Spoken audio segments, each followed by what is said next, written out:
Hey guys, tonight we're rewinding 3,000 years as the first salty breeze tickles your neck. Imagine this: Ithaca's moonlit shore cradles your bare feet while torchlight flickers on a king's weathered face. Odysseus's calloused hands grip the steering oar, his gaze slicing through the wine-dark sea like bronze through Troy's walls. You think sailing a wooden ship through Mediterranean storms sounds rough. Try dodging sea monsters and angry gods with nothing but waxed sails and dad jokes for armor. Spoiler alert, none of us would have survived past lunch. So before you get comfortable, take a moment to like the video and subscribe. But only if you genuinely enjoy what I do here.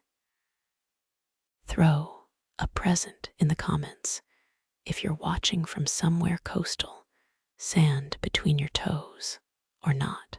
Now dim the lights, maybe turn on a fan for that soft background hum, and let's ease into tonight's journey together. The wood groans beneath you, 17 oars creaking in unison, as Ithaca shrinks to a smudge on the horizon. Sea spray stings your cheeks sharper than Helen's glare ever could. Did you know ancient Greeks actually painted their warships bright blue and red? Doesn't quite match the stealthy warrior vibe Hollywood sells us. Athena's bronze helmet glints in your minds.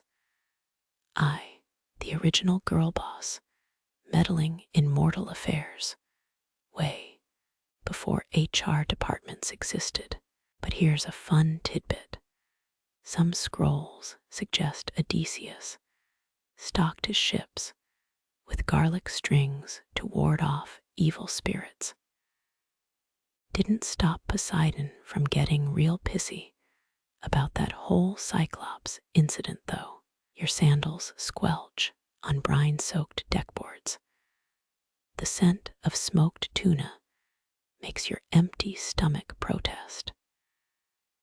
Sailors grunt prayers to gods they'll later curse, their voices barely rising above the rigging's mournful whine. Historians still argue whether Ithaca was even a real kingdom, or just a metaphor for midlife crises. But right now, as Thalassa's first proper wave slaps the hull, you're voting for very real and extremely nauseating. Moonlight bleeds through cloud cover, briefly revealing the jagged outline of something massive breaching ahead. Then darkness swallows it whole. Probably just your imagination. Definitely not a 30-foot sea serpent. Let's call it a dramatic swimming log. And keep moving. Raindrops arrive uninvited, cold kisses smearing the olive oil, coating your skin. The waterproofing trick every Ithacan crewman swears by feels about as effective as yogurt sunscreen. You huddle closer to the ship's lone brazier, its embers glowing like Circe's future cauldron. Remember, Odysseus hasn't met her yet. Hasn't turned men into pigs, literally or metaphorically. Right now, it's just a king fleeing war's aftershocks, his mind already constructing the lies he'll tell to protect this fragile fleet. Thunder rumbles in quadruple time, Zeus tuning his divine orchestra. The storm doesn't roar so much as whisper directly into your bone marrow. Promises of 9 years, wandering, condensed into this single, brine-choked night. A sudden lurch, your knees meet deckwood as the horizon tilts drunk. Rope burns blossom on palms that never held an oar. The cruise shouts fragment into voiceless shapes, wind stealing sound itself. For one endless moment, you're suspended between sky and abyss, sea foam hissing like the fates' unraveling thread. Then, black water crashes over the prow with a sound like mountain caves collapsing. Air returns in a gasp, salt burning your sinuses, while your tunic clings like a scorned lover. Someone's screaming about losing the grain sacks. Odysseus bellows orders that get torn from his lips, mid-syllable. History remembers him as the clever one. But right now, strategy's getting sucker-punched by raw Mediterranean fury. Lightning forks the sky, illuminating 7 other ships dancing their death throes. You never learned their captains' names. Funny how epics fixate on heroes, while nameless crews feed the waves. Another flash. There, between the tempest's teeth, jagged cliffs materialize. Rocks sharper than Hades wit leer through the maelstrom. Your ship heaves sideways, a toy in Titan hands.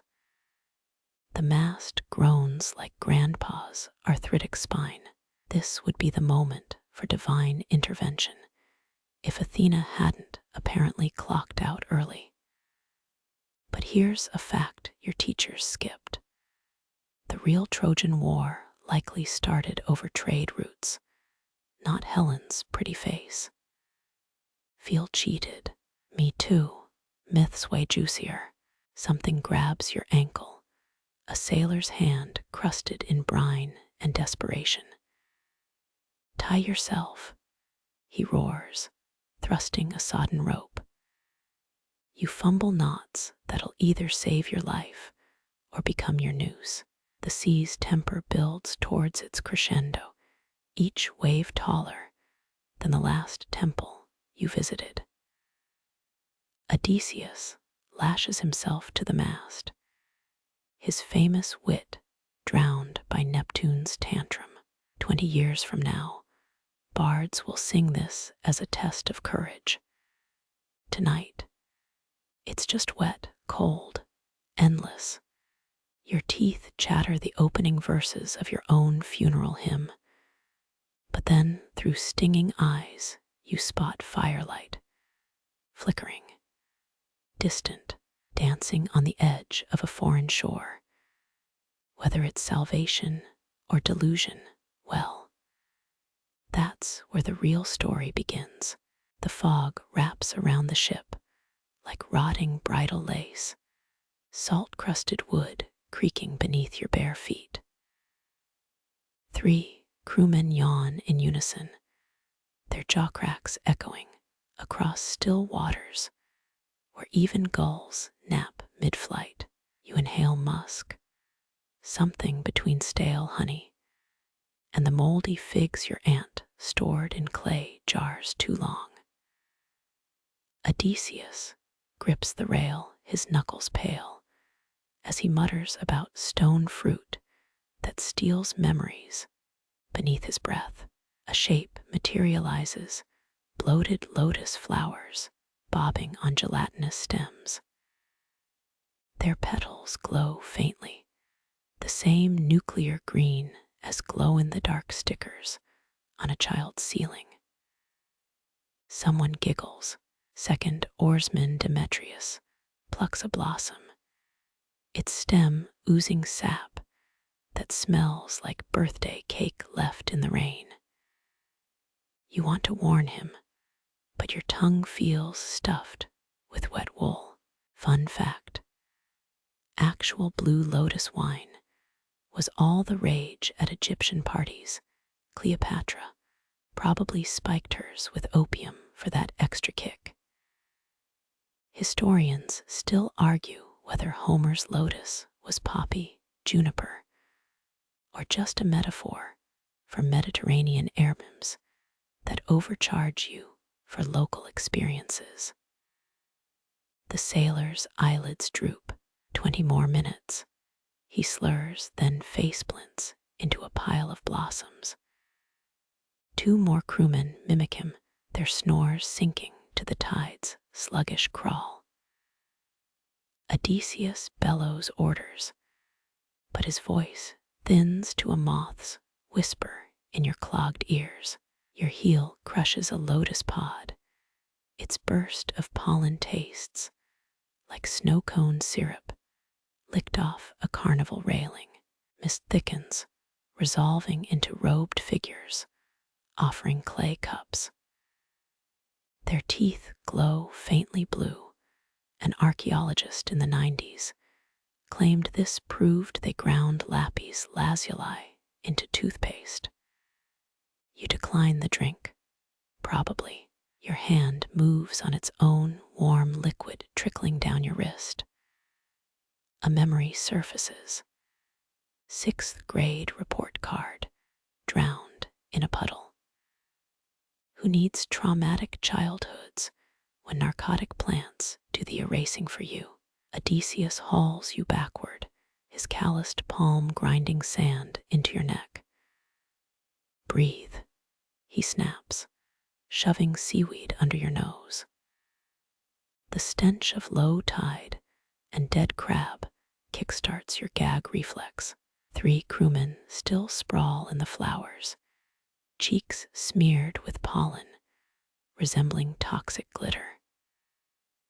Their smiles twist your gut.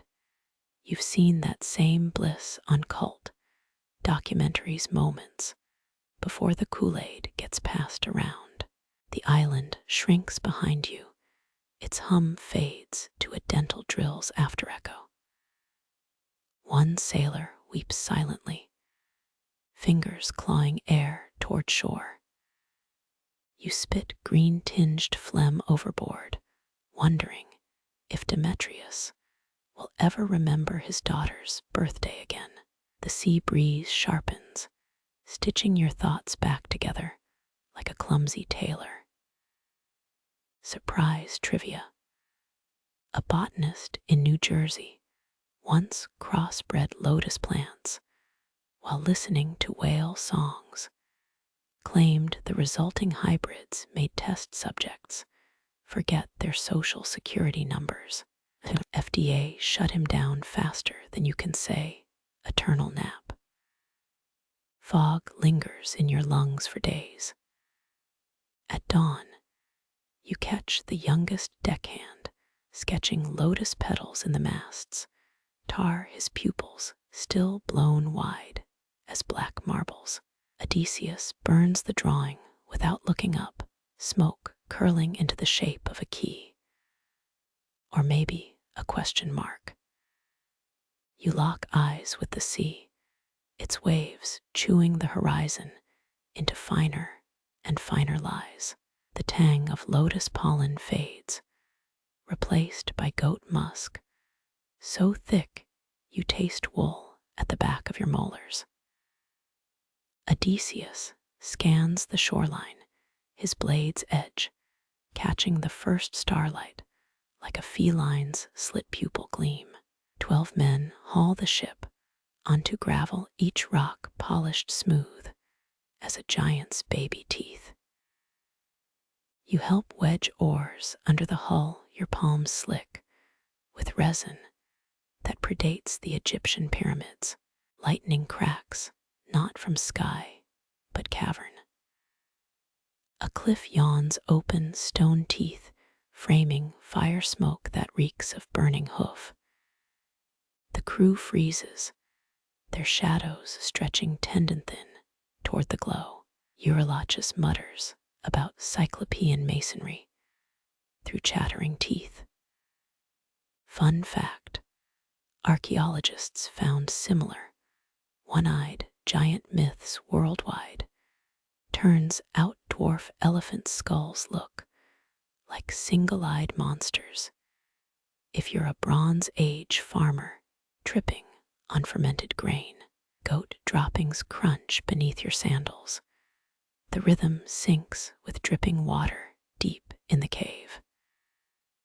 Odysseus lights an olive oil lamp, its flame revealing cheese wheels stacked taller than a man. Your stomach growls. One crewman licks the wall. Historians still argue whether Polyphemus' cave represents volcanic activity.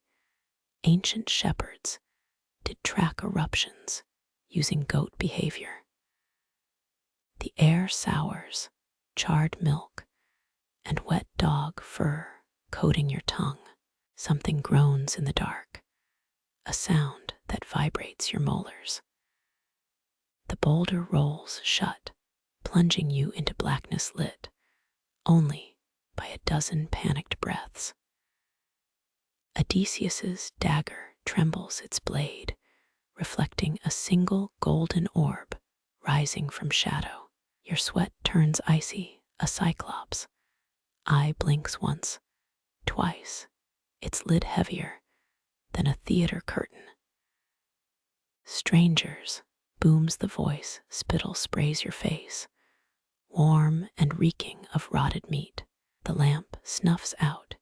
You count heartbeats by the squelch of something being devoured raw. 2 crewmen vanish between crunching sounds. A wet belt shakes, dust from the ceiling. Odysseus clears his throat, his diplomacy voice dripping Athenian honey. We bring gifts from Zeus himself, wine that makes mortals forget their taxes. Surprise trivia. A 1980s fringe theory claims Cyclops built Malta's ancient temples, said the doorways matched their single-eye vision. Peer review disagreed violently. The giant laughs, a landslide of phlegm and amusement. Fire reignites, revealing a mouthful of teeth filed sharper than Mycenaean arrowheads. Your flask trembles as Odysseus offers it wine glugging into a chipped bowl the size of a chariot wheel. Polyphemus sniffs. The vintage was a gift from Marin, priest of Apollo. Your history teacher's voice echoes. Actual Ismaric wine traded for purple dye grapes crushed by virgin feet. The giant guzzles it, then demands names. Nobody, Odysseus lies, his sandal nudging your ankle in warning. You bite your cheek, blood's iron tang keeping you anchored. The Cyclops roars, a misplaced joke about naming customs dying in your throat. More men disappear, each scream cut short by a gurgle. The giant collapses, wine drool puddling around his cheek. You reach for a sword. Odysseus stops you, palm calluses catching your wrist. He heats the olive wood stake, its tip glowing like a vengeful star.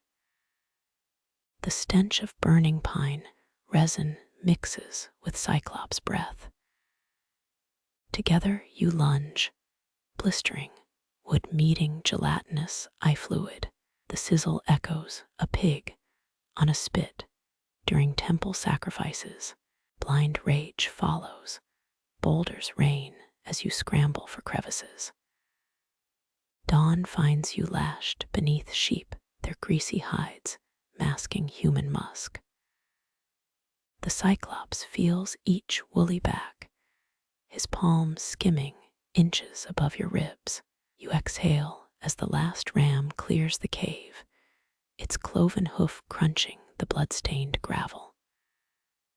Salt air sears your lungs, the surviving 6 men rowing in silent delirium.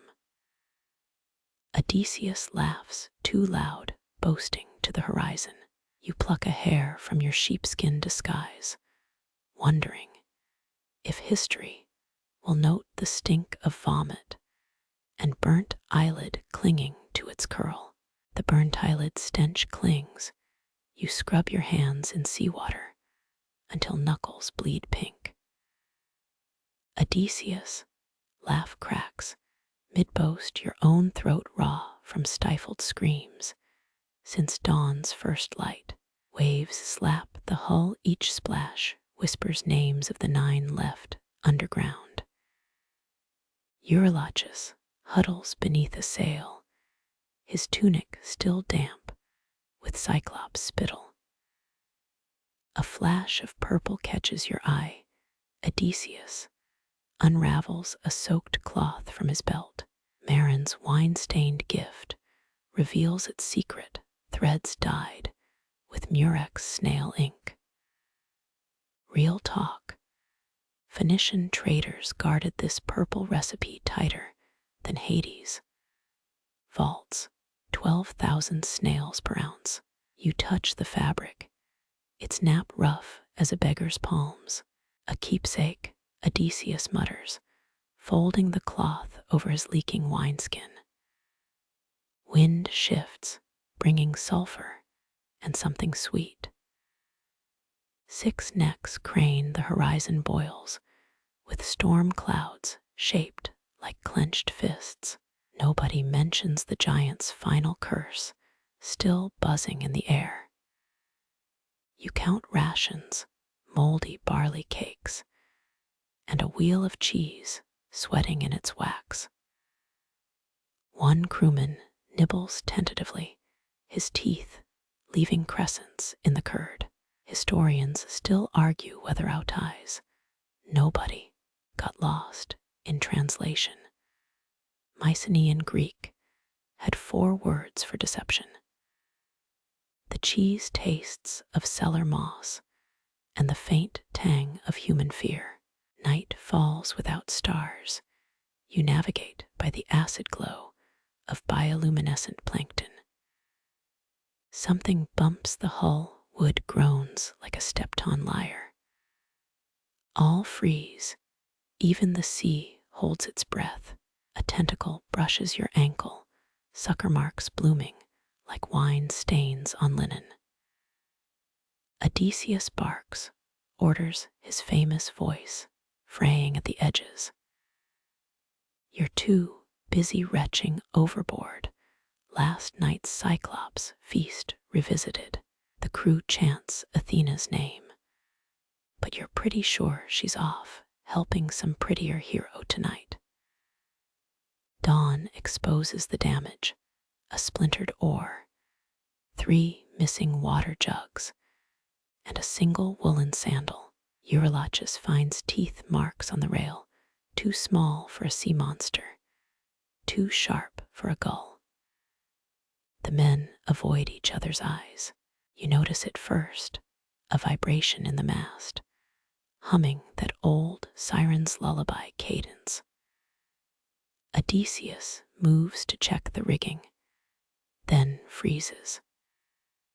His scarred hand hovers over the wood, where 12 notches once marked dead comrades. Now 13 grooves bite into the cedar. A debate sparks, no frills nautical types versus omens mean something crewmen. You settle it by vomiting again, this time attracting a curious seal. Its whiskered face seems disappointed. Odysseus smears honey on the oar blade, offerings calm minor gods. He lies through gritted teeth. The seal follows for hours. Its barking syncs with the rower's strokes. You name it, Argus Jr., just to watch Odysseus flinch. When it dives, you spot kelp tangled around its neck. Unfurling reveals human hair jet black, tied with a Lydian hairpin. Fringe theorists would love this. Cyclops myths inspired early solar eclipse lore in Sardinia. The crew votes to burn the hairpin. Its bronze melts into a puddle resembling a one-eyed owl. Night falls again. You dream of Polyphemus' cave, but it's your childhood home. Mother stirs a pot of lentil soup. A Cyclops molar floats among the herbs. She serves you a bowl, whispers, "Eat up, nobody." You wake choking salt water and shame sour on your tongue. The midnight watch brings fireflies, or are they shipwrecked spirits? One lands on your dagger. Its glow pulses like a dying hearth. You consider crushing it, then remember the cost of misplaced rage. Dawn arrives milky pale. The horizon blurs between sea and sky. Odysseus whispers plans for Ithaca, the words throne and vengeance, polished smooth as prayer beads. You nod, but all you hear is wet chewing echoing from that blood-crusted cave. The seal resurfaces, trailing seaweed that smells faintly of lotus blossoms. When the first sucker mark fades from your skin, you'll scratch it open again. Let the scar remember what your mind strains to forget. Waves keep time, each carrying whispers of the next unwritten lie. The seal's barking fades. You count breaths between waves until land shimmers like absinthe poured on silk. Aeolus, clifftop fortress looms, its bronze gates groaning in winds that smell of burnt time and lightning. Odysseus climbs with empty wineskins. Your bare feet slip on steps worn smooth by 1,000 storm chasers. Fun fact: ancient mariners paid in ox hides for wind forecasts, still cheaper than Venetian weather insurance centuries later. The Wind King's daughters giggle behind moth-wing curtains, their braids knotted with gull bones that clack like dice. Aeolus' beard swirls independent of the breeze, a silver vortex as he gifts the leather sack. Keep it closed, he warns, but 20 years of war teach men to distrust sealed things. You're put on sackwatch duty, its goatskin warm as fresh blood under your palm. 6 days of perfect winds, the crew mutters about Trojan gold glued down with resin. On the 7th night, Eurybates' knife whispers through stitching. Historians still argue whether greed or Poseidon's curse burst the bag first. Chaos erupts, zephyrs and hurricanes tangling in the rigging like fighting cats. The mast cracks, splinters showering down like Apollo's toothpicks. Odysseus grips, the sack's limp form his roar lost beneath a gale mimicking dying elephants. 12 ships dissolve into kindling. You glimpse hands grasping at planks before the froth swallows them whole. Someone's sandal floats past, still laced, empty as Hades promises. You clutch the railing, salt crusting eyelashes into mini telescopes. Funky footnote: 5th century poets claimed Aeolus used Medusa's sewn shut eyelids as wind bags, total fabrication. But stellar imagery: Eurylochus vomits prayer beads. They skitter across the deck like scared cockroaches. The storm dies abruptly, leaving your ears ringing with phantom waves. 7 men remain, their faces carved with gilt shrapnel. Even the seal abandons ship, its final bark suspiciously human. Odysseus drags a waterlogged lyre from the bilge, its strings sagging like old spider webs. Sing of home, he croaks, but the only tune fitting is a Spartan funeral dirge. You pluck a broken string. It hums the siren's melody backwards.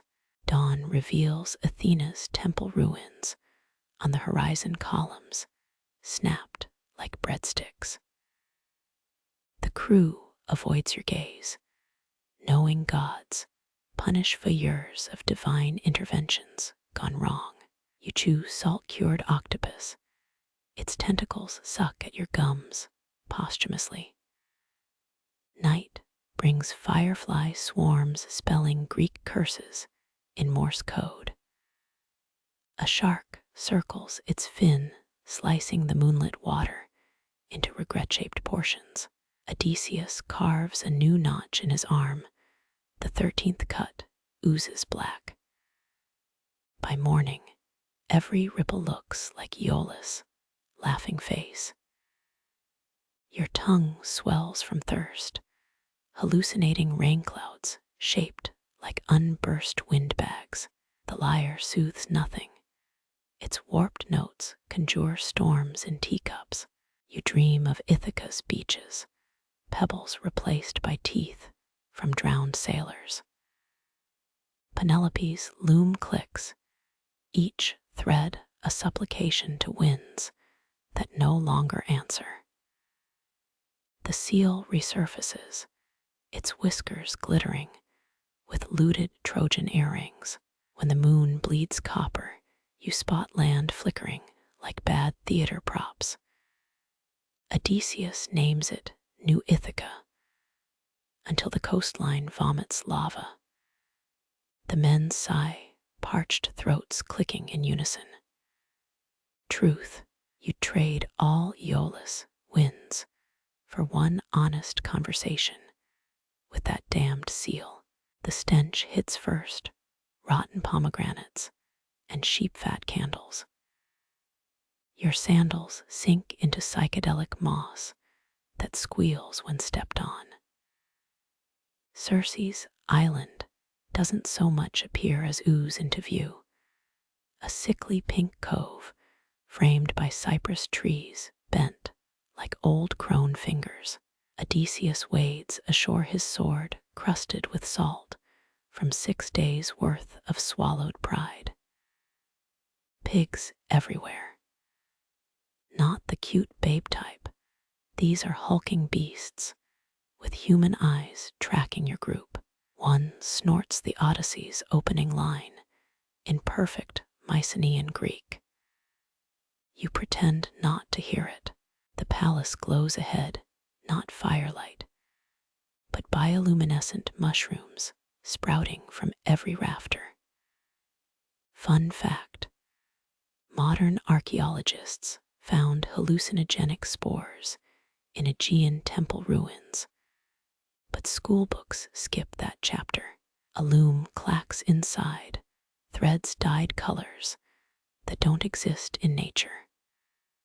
Your toes curl against the urge to flee. Laughter spills through the doorway, the kind that makes wine cups vibrate. Circe's silhouette appears, all hips and hair that moves like separate creatures. Her smile shows 42 teeth. Welcome to the only inn between here and Hades' backyard, she purrs. The crew's knees audibly buckle. You count 26 steps to the feast table. 26 chances to notice the bones woven into the tablecloth. Roast boar steams on platters, its apple garnish staring accusatorily. The wine smells wrong, honeysuckle and grave dirt. Eurylochus stays outside. Wise move, the guy's the only crewmate with survival instincts. You learn why when the first goblet gets drained. Polite's beard sprouts, bristles his nose, flattening into a snout mid-joke. 3 men oink before hitting the floor. Odysseus draws his sword. Circe yawns, a python unhinging its jaw stretch. Heroes always compensate for something, she muses, eyeing his blade. Historians still argue whether her potions were science or straight-up witchcraft. Either way, her pharmaceuticals winked at FDA regulations. Your fingers brush the moly plant hidden in your tunic, Hermes' parting gift at the storm's edge. The god's smirk still stings. Rub this on everything, including your self-respect. The black root writhes like a caught eel. Circe's nails click on the armrest, each fingertip capped with a different venomous beetle. Your friends make better livestock, she says, as a crewman-turned-boar tries to write help in spilled lentils. Odysseus hesitates. The sword tip wavers. The roof mushrooms release spores. Suddenly, her offer of room service sounds reasonable. Who wouldn't want eternal foot rubs and bottomless stew? Odysseus' beard starts curling into ram horns. You slam the moly against his neck. Chaos ensues. Half man, half boar Odysseus headbutts a tapestry depicting his own funeral. Circe screeches, an owl's death cry paired with glass shattering. The moly smoke smells like burning baseball gloves and regret. When the air clears, swine snouts shrink back into sunburned faces. Circe's on the floor, hair now mortal drab, beetle nails filed to nubs. Your esophagus burns from inhaled magic. Odysseus does the creepiest thing imaginable. He offers her a hand up. The negotiation takes all night. You scribble notes in pork fat on the tablecloth, happy meal-style doodles of escape routes. By dawn, Circe's tutoring Odysseus in star navigation while braiding his hair. The crew shuffles around pink trotters barely gone, still eyeing acorns. 12 months drift by, could be 20. Time here bends like Circe's spoons. You learn to garden moonlit, herbs that scream when harvested. The witch teaches Odysseus hexes that make Trojan War tactics look like checkers. Most nights, she whispers things about his mother that would blister paint. One evening, the lions talk, not metaphorically, the actual maned beasts lounging by the hearth. He'll leave when the cypress shadows point northwest, rumbles the male. His mate licks a paw. Men always do. The revelation comes via mutton stew. Odysseus freezes mid-slurp, broth dripping onto a newly drawn map. We sail at dawn, he announces. Circe's spoon twists into a corkscrew. You quietly pocket all the non-enchanted forks. At the beach, Eurylochus glares at the crew's fresh tattoos of Circe's face. The witch appears with provisions, a sack lunch, and PTSD. Her farewell kiss leaves Odysseus, lips smoking. The ship's figurehead winces. As oars hit water, the island shrinks, but Circe's laugh follows for leagues. The lunchbox contains honeycakes and a lock of hair that grows back when cut. You ditch it overboard. It floats. Dolphins trail you, singing sea shanties in reverse. Odysseus stares ahead, his new tattoo itching. Somewhere below deck, a crewman weeps into his half-pig hooves. The sails billow with winds that reek of herbal shampoo and broken promises. Nobody mentions the pregnant lioness watching from the cliffs. Nobody mentions the baby-shaped bulge in Circe's robe yesterday. Out here, between the starlit waves and salt-crusted regrets, you learn which silences cost extra. The sea turns thick, black honey laced with drowned sailor's breath.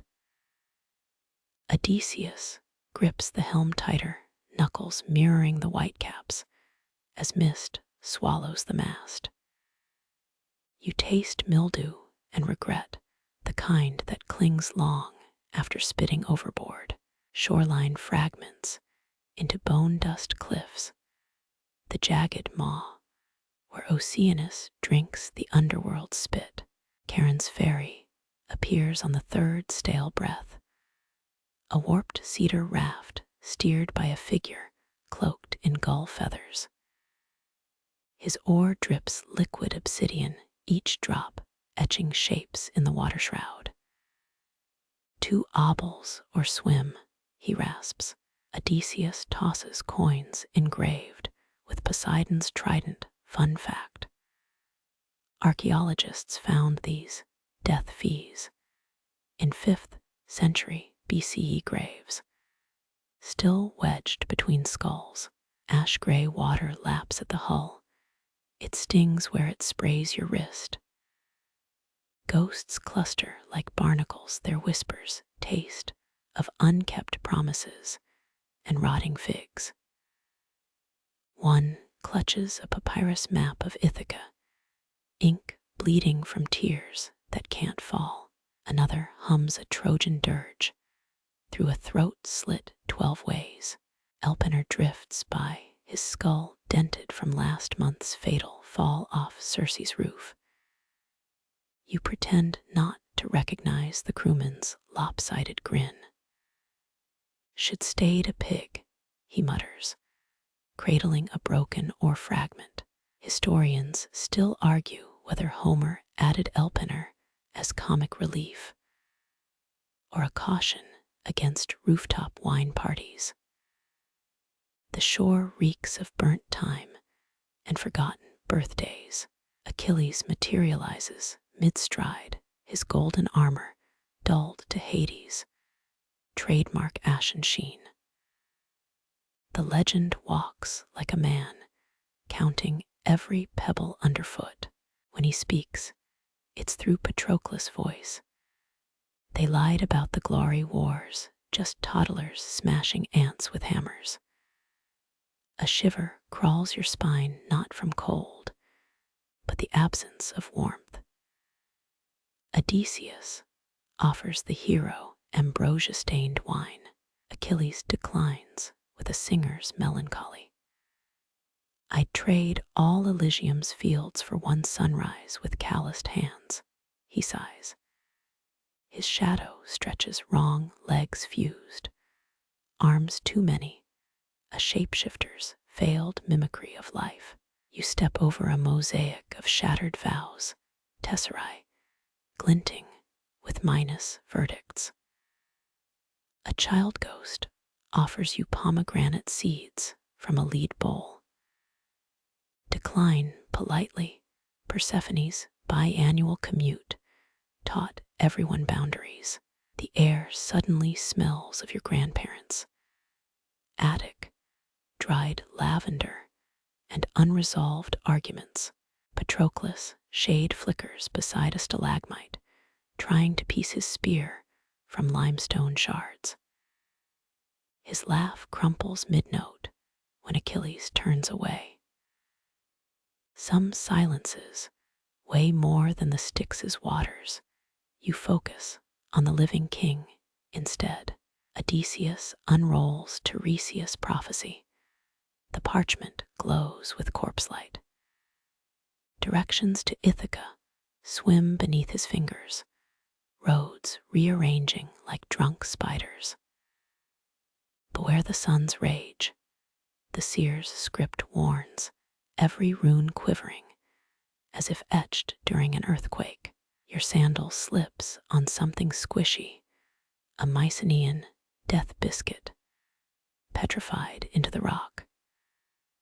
Quirky tidbit: these dough offerings often shaped like livestock or looms, still turn up in Balkan burial sites, mystifying pastry historians. You pocket it. Emergency rations beat haunting-induced hunger. The boat creaks, a sound older than Cyprus's first olive groves. Karen grunts at a soul trying to pay with a button collection. Third-class passage for trinket hoarders, he sneers, pointing to a leaky skiff made of turtle shells. Agamemnon's wraith drifts past, still clutching the net that trapped him in Clytemnestra's bath. Trust a woman's loom over her smile, he croaks. Blood blooms fresh across his chest, crimson fading to ghost-gray midair. Odysseus turns away, too, crisp a movement for a man who spent years wearing disguises. The cave walls glisten with memories not yours. A bride's first kiss here, a merchant's final curse there. You touch the stone, it vibrates with battles fought by people whose names even the dust forgot. A whisper curls around your ear, tell someone I existed. You nod, knowing the promise can't be kept. Eurylochus elbows you hard. He spotted the exit, a crack in reality, oozing briny daylight. Odysseus hesitates, glancing back at Achilles' receding form. The warrior kings now humming a nursery rhyme, voice cracking on the high notes. You wonder if they teach regret in the afterlife, or if it comes naturally. Charon rams his oar into a wave. The water parts like a theater curtain. The living inhale as one, lungs rejecting the underworld's used air. Behind you, a chorus of shades wails a lullaby in linear A script. Ahead waves, wind, and the peculiar agony of hope. The coin in your palm sweats, tarnished bronze, stolen from a soul too distracted by eternity to notice. You flip it into the sticks. It sinks slower than physics allows, winking once before disappearing. Odysseus mutters about unnecessary risks. You don't mention the face you saw on the coin your own, aged 90. Dawn bruises the horizon. Mauve streaks over waters that forgot how to reflect light.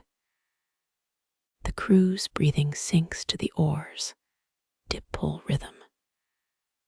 Somewhere beneath the keel, 100,000 untold stories press upward, silent, hungry, and impossibly light.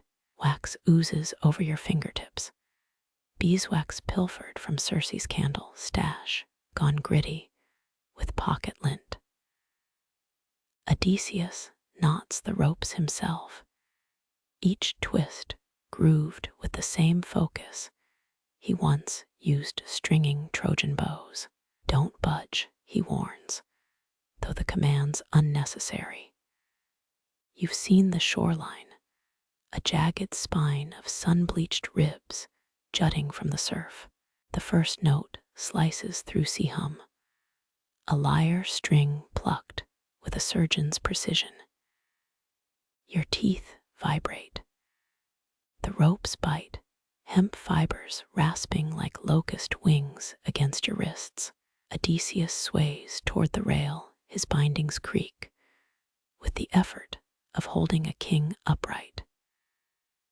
They rise from the mist, hair tangled with starfish skeletons, mouths curled in aporia smiles. Classic sirens, part woman, part owl if you trust 6th century BCE perfume vases. But these have eel tails glistening with borrowed moonlight and teeth filed to harp-string thinness. Their song weaves your childhood nickname into a lover's plea. promising Byzantine weather vanes. Your first dog's ghost. A cure for that ankle that never healed right. Crewmen row faster, muscles corded like Odysseus's knots. The oars dip in sync, 18 strokes per chant, a rhythm that cracks 3 sets of oarlocks. You catch a rower's eye, his pupils blown wide as eclipse spectators. He mouths help. You hum off-key, fumbling for that Cretan drinking song Eurylochus taught you last Tuesday. The sirens hiss in 4-part dissonance. One dives, a silver streak beside the hull. Her claws snag the hem of your tunic. We've seen your death, she croons. It sounds like your mother's voice reciting a grocery list. Odysseus thrashes, his head snapping toward the voice. Wax plug 3 slips. You knee it back in place, tasting salt and poor decisions. Their island shrinks behind you, craggy rocks smeared with seaweed that shrieks when peeled. Historians still debate whether Siren songs promised knowledge or just a real good time. The crew's breathing steadies, chests heaving like blacksmith bellows post-apology. You spot barnacles clinging to the hull with your face, each tiny shellmouth whispering secrets you'll never hear. A lone feather drifts down charcoal gray, possibly from whatever the sirens were before they got fired from their last gig. Quirky detail. Ancient maps labeled this stretch Cyrnum Scopuli, though modern tour claim it's just Luca's. Odysseus slumps against the mast, sweat carving canyons through wax residue. Next time, he rasps, you're the one explaining earplugs to the crew. Your wrists sting where ropes bit deepest. The sea quiets, a toddler post-tantrum. 16 oars rise-fall in symphony. Somewhere below, a siren plucks out a nursery rhyme on a half-sunk trireme's remains. You count heartbeats until the melody fades. Someone vomits overboard breakfast's figs and sheep cheese, swirling into the wake. It spirals, a tarnished hymn to survival's ugly truths. Odysseus snores upright, still tied. You pocket a fallen feather, its edge glints like a promise. Or maybe just fool's gold. Dawn bleeds through salt-crusted lashes. The ropes unwind themselves, coiling at your feet like chastised snakes. Your ears still ring with phantom harmonies. The crew avoids eye contact. One man carves a tally into the mast, 34 slashes, though you swear only 10 minutes passed. Odysseus rubs his wrists. Never risked a duet with those harpies. He lies smoothly. You don't mention how his foot tapped rhythm against the deck, how his lips shaped yes against the wax. The feather in your pocket shivers. Ahead waves, wind, and the peculiar hollowness of outliving a song. Linen strips dig into your biceps. Egyptian-grade stuff, smuggled from Thebes, corpse wrappers market. Historians love claiming mummy linen could hold a war elephant. You're just glad it keeps you lashed to this splintered mast. Odysseus yanks the knots tighter, his breath reeks of the rosemary oil. He swears stops, honey-voiced fiends from scent tracking. 6 oars dip behind you, their rhythm syncs with the ship's creaks. A lone gull screams.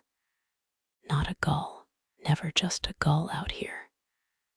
Your tongue sticks to the roof of your mouth, 3 hours since last sip. Odysseus banned drinking. Dry throats can't sing along, he'd said, ignoring your mimed plea for one lousy grape. It starts with humming, crisp consonants skipping across waves like flat stones. Then come the words. Each syllable glows warmer than a Mykonos tavern brazier. They promise Arab trade routes mapped on your palm, a villa where your sandals never blister. Your late aunt's baklava recipe, burnt just the way she used to make it. Odysseus spits overboard. Don't even blink at them, he growls. Too late. Your chin lifts, linen chafes a raw stripe across your jaw. The horizon shimmers. 6 figures glide closer, torsos haloed in noon glare. Their lower halves, eel sleek, if eels had scales that chimed like temple coins. You snort. Old coins showed sirens as owl-faced Athena's lost cousins. These look more like dolphins who binge-read Sappho. Their leader tilts her head, strands of pearled seaweed click. Little mortal, she purrs, the accent's pure Nile delta bougie. We know what Poseidon whispered to your grandfather's corpse. Odysseus stomps his foot. The mast shudders. Ignore the pretty lies. Pretty, you rasp. One siren's gnawing on a swordfish carcass. Another picks kelp from her teeth. A third's braiding a fishing net from her own hair. Scholars still bicker whether these ladies lured sailors or just needed therapy. The song shifts. Now it's your mother's voice humming the tune she'd croon during thunderstorms. Exact pitch, even the off-key high note. Your left pinky twitches. Odysseus smacks your thigh with an oar paddle. Focus on my ugly mug. His nose pulses angrily. Good plan. Salt crusts your eyelashes into miniature coral reefs. The sirens try bartering, offering Phoenician star maps, then arthritis remedies, then discounted vineyard futures. You fake sneeze through their best offers. One huffs, flipping her tail so hard it slaps a crewman. He blushes. By sunset, they're down to threats. Your olive tree dies next Tuesday, screeches the smallest. They fling a soggy scroll at the Hull-expired library dues from Alexandria. Odysseus yawns. A siren bursts into tears, wailing about performance reviews. You wake to wood grain imprinted on your cheek. The ropes dangle loose, linen, unraveled by someone who knew sailing knots better than you. The crew mops vomit from the deck. Historians will later insist this whole episode was about resisting temptation. You wipe seaweed off your tunic. That crinkle in your pocket. A siren's hastily scribbled note. To the guy with the neck scar, we have your lost spoons. 3 p.m. tomorrow. Rock 7, bring figs. Moonlight spills across silent oars. One man whispers. They seemed lonely. Odysseus grunts, sharpening a dagger. His ears haven't stopped twitching since noon. The sea stretches on blue upon blue upon blue, indifferent as a puddle. Your jaw aches from clenching. The mainland winks far ahead, or maybe it's just another siren with good lighting. A torn scale glitters by your foot, iridescent, fishy, vaguely accusing. You kick it overboard. It sails in an arc, catching the wind. Just for a second, it looks like a comma, a pause in the story you'll never get to read. Dawn cracks the horizon like a wine amphora, streaks of red dripping across retreating stars. The crew mumbles about garlic breath. Odysseus insisted everyone chew 3 cloves before watch. Rumor says medieval sailors thought it repelled sea beasts. You just taste last night's lentil stew. 2 shadows dominate the seascape ahead, a cliffside pocked with caves, and a swirling vortex that slurps down seabirds. Odysseus grips the steering oar. His knuckles match the sail's white linen. Left side eats ship's hole every 6 hours, he growls. Right's got tenants. A distant shriek answers something between a hawk and a bread knife on slate. 12 oars dip faster.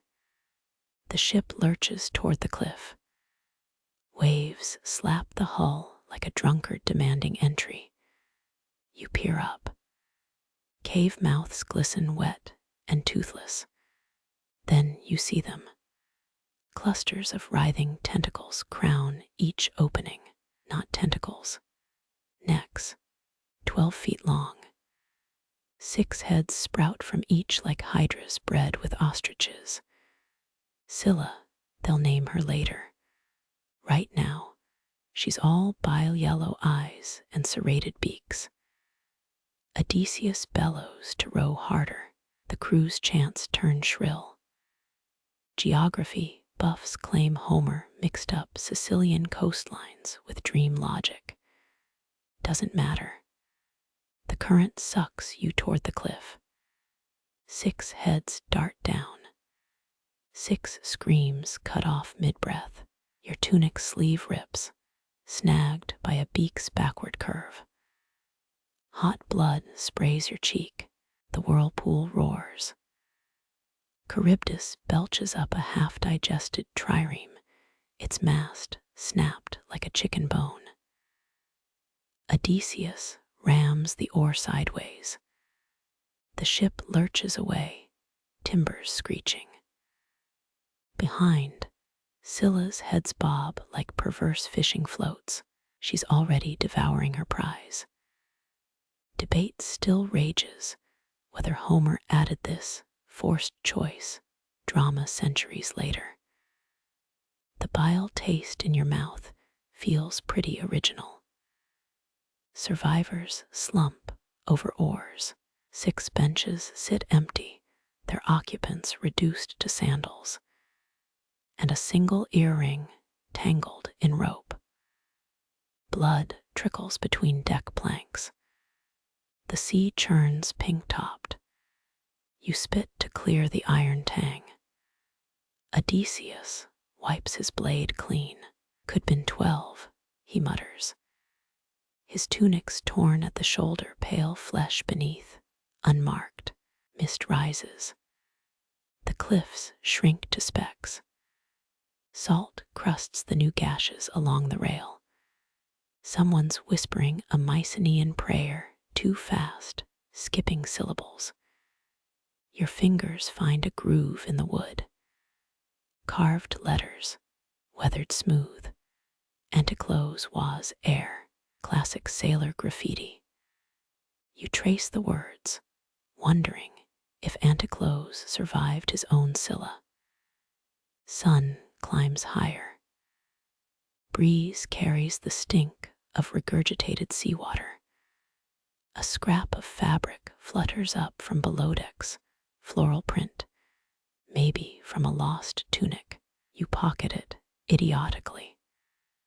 Odysseus studies Athena's seal on his flask. Never straight answers from that one, he grumbles. The clay cracks as he squeezes. By noon, the sea calms. Men dab wounds with vinegar-soaked rags. Their winces sink with each wave slap. Your blood-stained sleeve stiffens.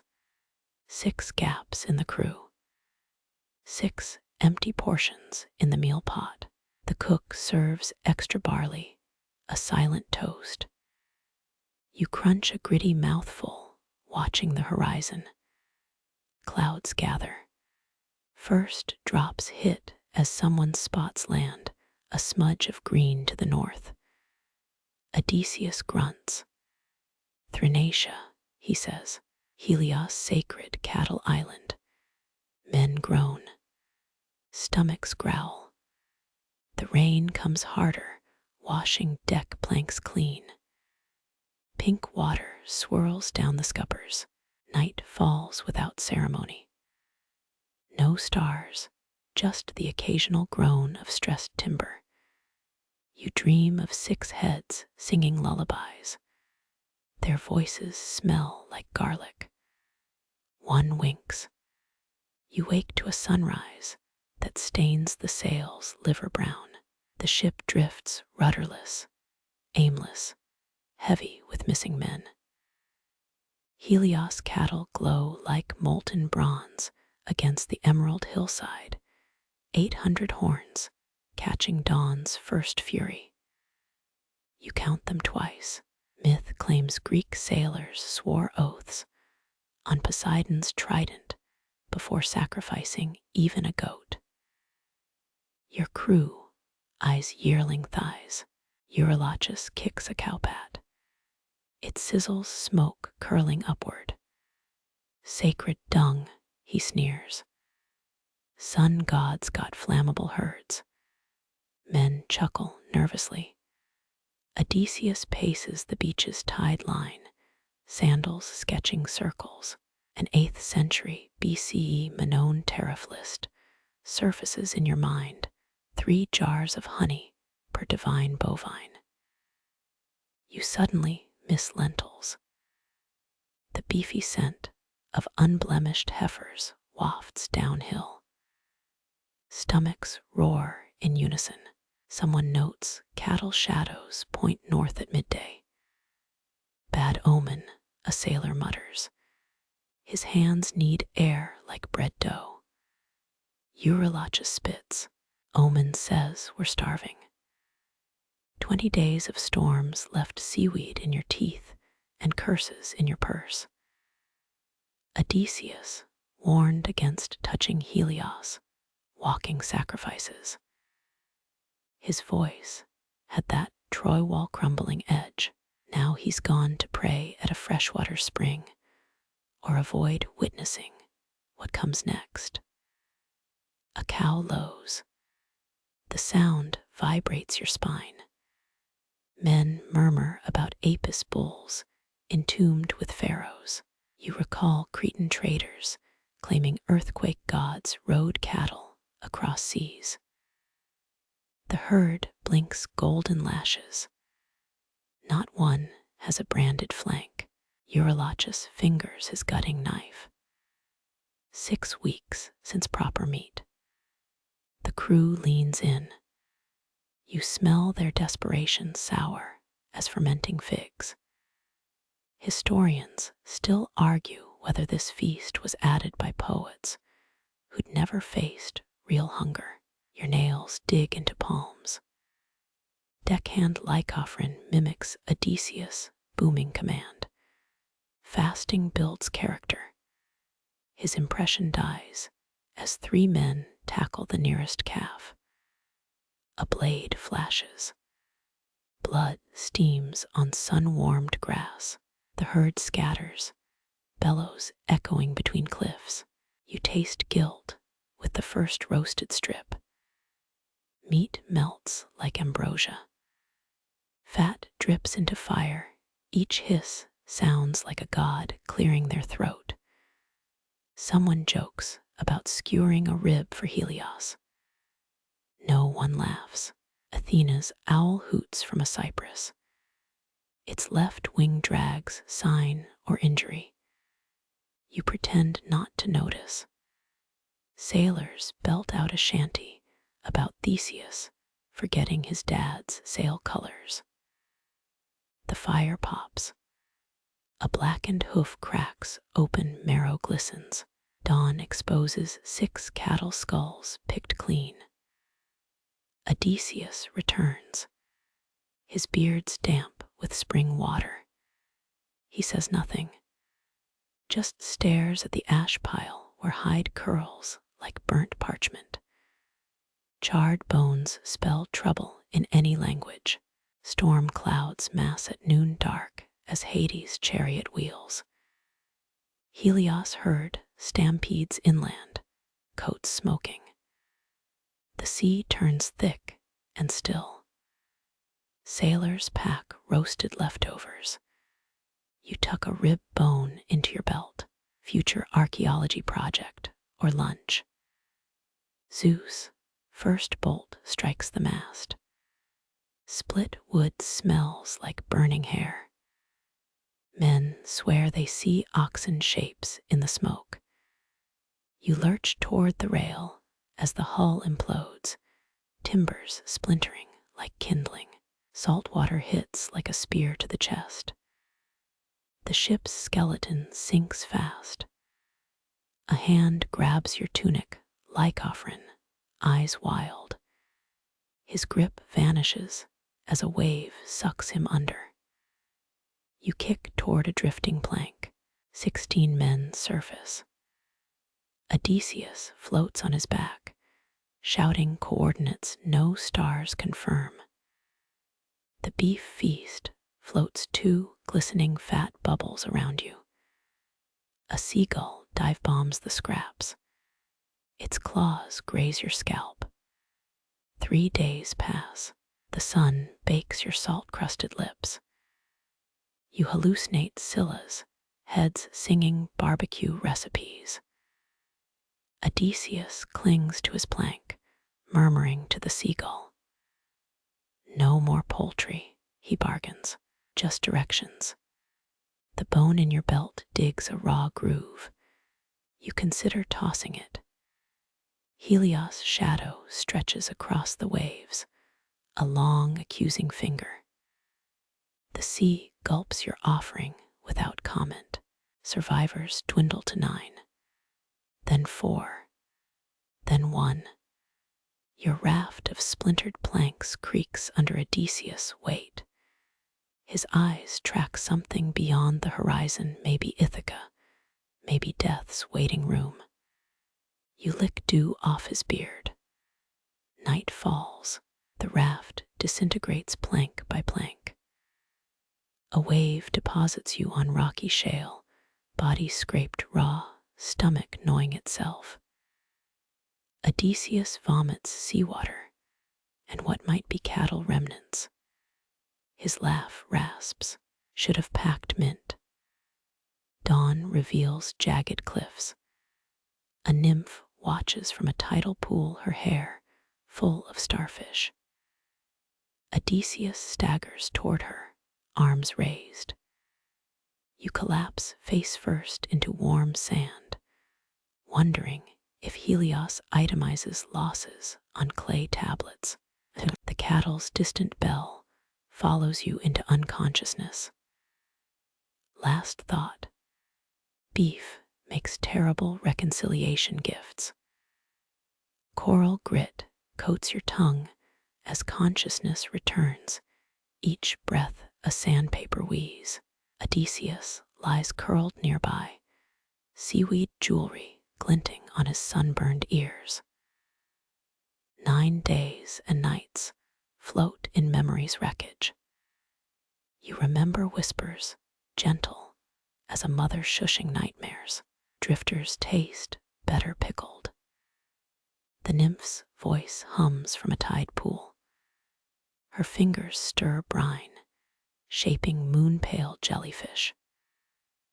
Oceania's archival records claim ancient mariners navigated by floating mollusk mucus. Your raft of splintered cedar confirms this method's flaws. Odysseus coughs up a hermit crab, charging admission for this beach. His smirk cracks bleeding lips. You peel barnacles off his tunic. They pop like Trojan grapes. Historians still debate whether his legendary raft was sealed with beeswax or bull's blood? The answer stinks of both. Hunger gnaws your ribs. The nymph offers a conch filled with bitter liquid, Amphitrite's hangover cure. You gag, it burns like Hephaestus' forge. Odysseus drains his share without blinking. Tastes like Clytemnestra's perfume, he lies. She rewards him with a wink. Days blur. You count waves between starvations. The nymph sings of Atlantis, soup kitchens, and mermaid knitting circles. Her hair drips phosphorescent plankton, each drop painting temporary constellations. One night, she braids your hair with anglerfish teeth. Safety pins, she explains, in case you meet my ex. On the seventh dawn, Odysseus discovers a wine skin wedged in rocks. The first sip tastes like vinegar and hubris. He toasts the horizon to better taverns. Your pretty one rotting plank bears the Cyclops Cave coordinates. Poets never mention the monster's Yelp reviews. Storms chase you inland. The nymph's laughter echoes through sea caves as you dodge falling stalactites. Odysseus claims their mineral drips cure baldness. You rub your scalp anyway. Survival tip: desperation outpaces vanity every time. A walrus-sized limpet becomes your shelter. Its iridescent guts glow at night, private aurora borealis. Odysseus carves Trojan War fan fiction into the shell. You add stick figure Cyclops doodles. The nymph erases them each high tide. He cried when we broke up, she mutters. Your last mango-sized ration molders. Odysseus divides it with ceremony, 1 portion for you, 3 for his boot. The nymph gifts roasted squid tentacles. They squirm on the fire. You pretend not to notice. Midnight tides bring ghost ships, their crews howling for barbecue recipes.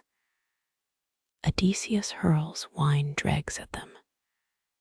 Stick to salads. The nymph dissolves the spectral fleet with a conch shell trumpet solo. Her ex's face flashes in the mist. She blames the humidity. By week's end, wreckage drifts into a kelp forest. The nymph points to bioluminescent arrows flickering underwater. Currents shift at dawn. Odysseus tests the water with a toe. Smells like Calypso's laundry day. You inhale cedar smoke and regret. On the 9th night, the nymph plates seaweed into a tow rope. Her hands glow like St. Elmo's fire as she binds your raft. Don't mention me to the next goddess. Odysseus salutes, who, the rope yanks you seaward before she can answer. Stars blur into milky streaks. Salt crusts your eyelids shut. Somewhere ahead, fig trees heavy with fruit, looms clacking in sunlit courtyards, a bed carved from living wood. Odysseus hums off-key. His sandal taps rhythm against the raft. A tsunami-sized sneeze rocks the ocean. The nymph's distant voice carries on the wind. Bless you. Currents accelerate. Ithaca's shores remain hidden, but the water feels older, as if time itself unravels in the waves' foam. Cedar smoke wraps your throat like a spiteful lover's scarf, each inhale sweet and suffocating. Calypso's island floats motionless under a gluey sky. No waves crash here, only salt-crusted boulders moaning in their sleep. Her cave mouth drips orchids that bleed gold sap when crushed. You learn this by accident. So does your left sandal. The nymph queen materializes through a wall of hanging figs. Her chiton shimmers with beetle wing embroidery, a fashion trend later stolen by Byzantine empresses. Odysseus yawns. He's perfected this over 7 years of captivity. Cottagecore paradise loses its charm, he mutters, when the wallpaper's alive. She serves nectar in skull cups, polished to porcelain smoothness. Your sip triggers memories, not your own, a Babylonian wedding, a shark hunt off Crete, the invention of cheese. Calypso smiles. Side effects fade by winter. Historians still argue whether her immortality tonic contained psychedelic mushrooms or just really old yogurt. Days blur into a routine of forced hobbies. Odysseus weaves fishnet hammocks that dissolve at dawn. You carve driftwood flutes that play only funeral dirges. Calypso adores them. Her laughter shakes ripe figs from the ceiling. They splatter like Trojan heads on hot sand. Nightly, she leads you to a tidal pool glowing with stolen starlight. Poseidon's bathwater, she croons, dumping bucketfuls over your head. Your skin drinks it greedily. 7 years without rain leaves a person parched. The pool's edge bears claw marks from previous guests. Odysseus counts them instead of sheep. You discover her library carved into a stalagmite. Scrolls float in brine-filled alcoves, their papyrus eternally supple. One details a Phoenician method for preserving lemons in urine. Odysseus reads aloud, improvising scatological footnotes. Calypso confiscates his torch. Philistines don't get fire privileges. Her loom weaves with threads of moonbeam and spider silk. Each tapestry depicts Odysseus, death drowned, stabbed, trampled by suspiciously glamorous goats. He admires the stitching. My liver looks fantastic in cerulean. You note the goddess' trembling hands as she burns the cloth each morning. Hermes arrives during your 7th summer. His winged sandals drip Interstate 95 mud. Zeus says playtime over, he announces, mangling a grape between his molars. Calypso hurls a fig. It morphs midair into a dove-shaped apology. Messenger gods carry grudges like tax auditors carry red pens. So Odysseus builds her a goodbye raft. The goddess watches from her gilded shower. Yes, she invented rainfall showers. Her tears smell like burnt almonds. Take the night current west, she whispers, pressing a compass of frozen stardust into your palm. It melts where Ithaca isn't. You pack residual immortality tonic and questionable jerky. Odysseus pockets a fig sapling. Housewarming gift for Penelope. Calypso's final gift is a cloak stitched with gull feathers. It repels water, salt, and viable escape plans. As the raft departs, she blows a kiss that blisters the sail. Odysseus salutes with Hermes' stolen caduceus. You don't look back. The sea's first real wave in 7 years slaps your face. A briny hello from the world of consequences. Stars swirl into new formations overhead, obeying Zeus' latest zoning laws. The frozen compass liquefies, spelling nice try in Mycenaean cuneiform. Odysseus shrugs, next stop allegorical storms, and are a musical about our feelings. You clutch gull feathers and count pulse points where Calypso's tonic still hums. Dawn finds you adrift between myths. The horizon refuses to resolve into anything friendlier than a jagged line. Salt crystallizes on your wrists like translucent handcuffs. Somewhere behind, slow hands unraveling 7 years' worth of seaweed knit sweaters.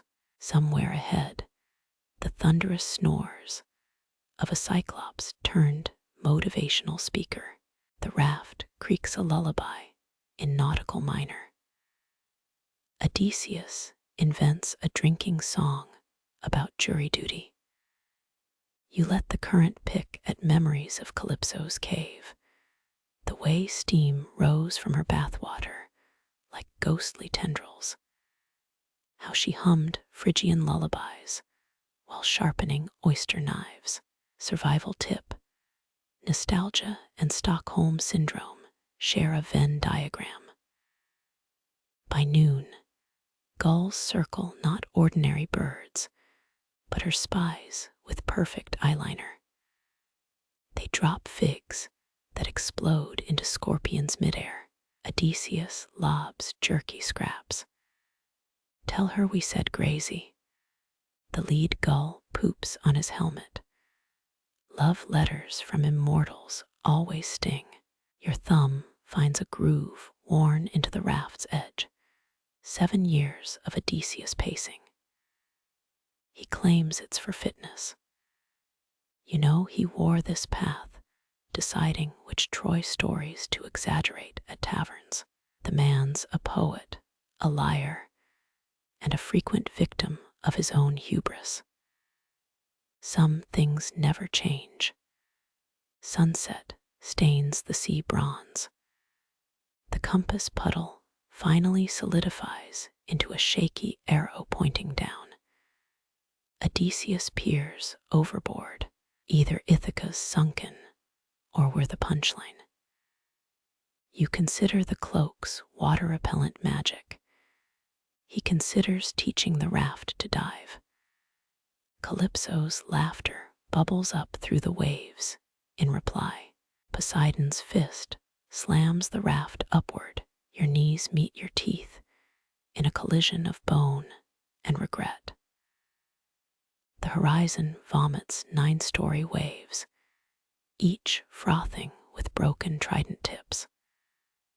Odysseus braces against the mast. Remember Malta's cork rafts.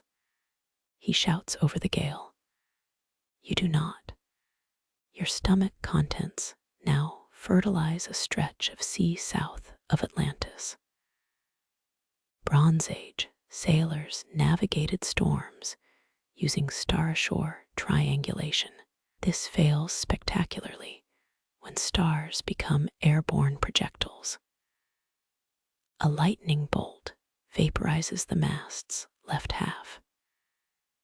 The scent reminds you of Calypso's burnt almond tears, a fragrance now available at Olympian Bath and Body Works. The goddess gull feather cloak repels water mostly. Your left shoulder soaks through where Hermes Caduceus rubbed the weave thin. Odysseus patches it with questionable jerky, waterproof, odor-resistant, and nutritionally dubious. The jerky dissolves. So does his optimism. Salt water boils around the raft like a drunk's attempt at risotto. Sea nymphs surface wearing anchors for earrings. Their laughter tastes like mercury. 5 grasp the raft's edges, hands barnacled and glowing with stolen phosphorus.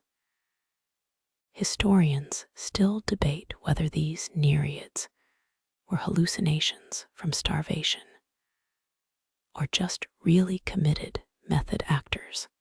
Your frozen stardust compass melts into a puddle of astronomic regret. Its spells sell all livestock in Minoan pictograms. Odysseus pockets the liquid, wine pairing for disaster. A wave concusses the raft, realigning your vertebrae into avant-garde sculpture. The lead nymph gestures north, or possibly up. Her mouth unhinges to reveal a narwhal tusk engraved with tidal charts. Pre-Viking Scandinavians once traded these as DIY compasses. Yours disintegrates upon eye contact. The nymph shrugs, snapping the tusk into emergency whistles. Poseidon's roar shakes loose a childhood memory, your father explaining tsunamis over burned lamb stew. Angry bath time, he joked. You never saw him again after the Mycenaean draft notices came. Odysseus retches overboard, bonding with a passing dolphin through shared misery. 3 nymphs dive, resurfacing with a kelp net full of sinking sand. Flotation upgrade. 1 lisps through sea urchin dentures. They patch the raft's holes with a mortar of crushed coral and defeated suitors' tears. The repairs hold tighter than Odysseus' pre-war marriage vows. Midnight brings bioluminescent jellyfish doing their best chandelier impression. Odysseus hums a war chant. You count lightning strikes. The nymphs play dice with albatross bones, betting your spleen against Atlantis' real estate. Their giggling thins as dawn's first yawn bleeds through storm clouds. The cloak disintegrates entirely at 4:37 a.m., a time later immortalized by insomniac philosophers. Goddess gifts come with expiration dates, Odysseus mutters, flicking feathers into the froth. A rogue wave concusses your skull. Salt crusts your eyelashes into makeshift telescopes. The nymphs vanish with synchronized middle fingers. Their exit wakes a Kraken nursling who nibbles the raft apologetically. You jab it with Calypso's oyster knife, producing a sound like deflating bagpipes. Odysseus names it Steve. Steve departs, taking half your rudder as a souvenir. Dawn's lavender tendrils reveal 2 realities, a shrinking stormfront and Ithaca-shaped delusions. Odysseus cups seawater in his helmet, ancient mariner trick. If the reflection lies, you're halfway to Hades. The water shows his beard full of baby octopuses. He drinks it anyway. Your left sandal mutinies, floating toward Anaphe Island. Nereid magic lingers in its stitches. You let it go. The Odyssey's first rule: never trust footwear smarter than you. Odysseus lobs the last fig sapling as a counterweight. It blooms instantly, Calypso's final prank. The raft's remains beach themselves at sunrise on a dune striated with mollusk fossils. Odysseus collapses face first into sentient seaweed. You count survivors: 1 rusty dagger, 2/3 of a hero, 3 jellyfish stings forming a Taurus constellation on your thigh. A nymph's voice echoes from a conch shell embedded in the sand. Next up, laundry day and existential dread. Her wink ripple fades into the tide's retreat. Odysseus snores into the dawn. Somewhere beyond the horizon, Penelope's loom clicks out another day's false hope. The sea sighs, already scripting tomorrow's disaster. Morning light stings your crusted eyes. Laughter rings like wind chimes made of teenaged goddess bones. Seaweed plastered to your cheek peels away with a sound like Velcro's angry ancestor. Across the tide line, a princess kicks laundry into the surf. Nausicaa's sandals slap the wet sand, each step flinging droplets that hang midair like liquid chandeliers. Her handmaidens huddle behind a whale rib, giggling at your saltine tunic. Mother says stranded sailors make excellent husbands, one whispers. The princess chucks a soapstone at her head. You blink. Phaeacian laundry day involves thrashing tunics on volcanic rocks, actual Bronze Age practice. Textile scholars found pumice were patterns in Mycenaean fabric. The rhythm almost soothes until a handmaiden rings Odysseus' loincloth directly onto your face. Nausicaa crouches, a fig halfway to your lips. Hungry or just sun-drunk, her braids smell like cedar oil and futures you can't afford. Odysseus snores nearby, sand sculpting a beard monument atop his face. The fig disappears. Men always sleep through the interesting bits, she sighs. The laundry stones, you notice, bear ancient graffiti, stick figure ships, and crude odes to Poseidon's backside. One weathered slab shows a woman hurling a loom shuttle like a javelin. Historians still spar over whether this depicts Athena or a very irritated Nausicaa. A handmaiden tosses you a sponge reeking of fermented goatskin. Scrub behind your knees. Royal dinners frown on seafood stench. You comply, discovering 17 barnacles in unmentionable places. Odysseus mumbles about Cyclops' earlobes. The sponge dissolves. Nausicaa's chariot awaits, oxen yoked with kelp rope, wheels carved from petrified mermaid ribs. She pats the cargo hold full of damp linens. Hop in, pretend you're a handkerchief. The oxen belch hydrogen sulfide. You miss Poseidon's kraken. Halfway to the palace, laundry shifts, your face smothers in still damp bedsheets. Through the weave, you spy Nausicaa teaching Odysseus braiding techniques. For your next shipwreck, she chirps. He frowns at his knotted hair. 10 years of war strategies lose to a teenager's fishtail plate. The gates rise, opal walls inlaid with narwhal tusks. Guards yawn, spears tipped with sponge instead of iron.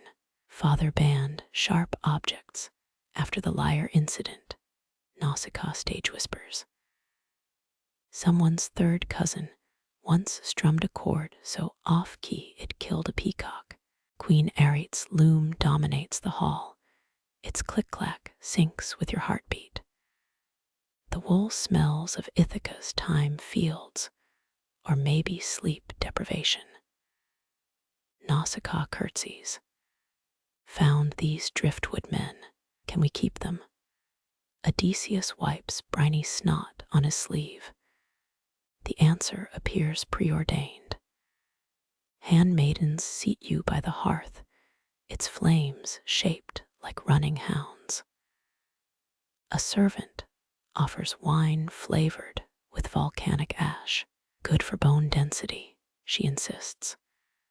Odysseus chugs his, then blinks rapidly. Tastes like Agamemnon's tent post-barbecue. Laundry hangs overhead, dripping on the court poet's bald spot.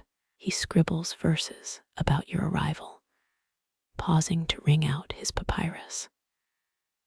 Centuries later, classics majors will weep over his sodden metaphor about salt-crusted destinies.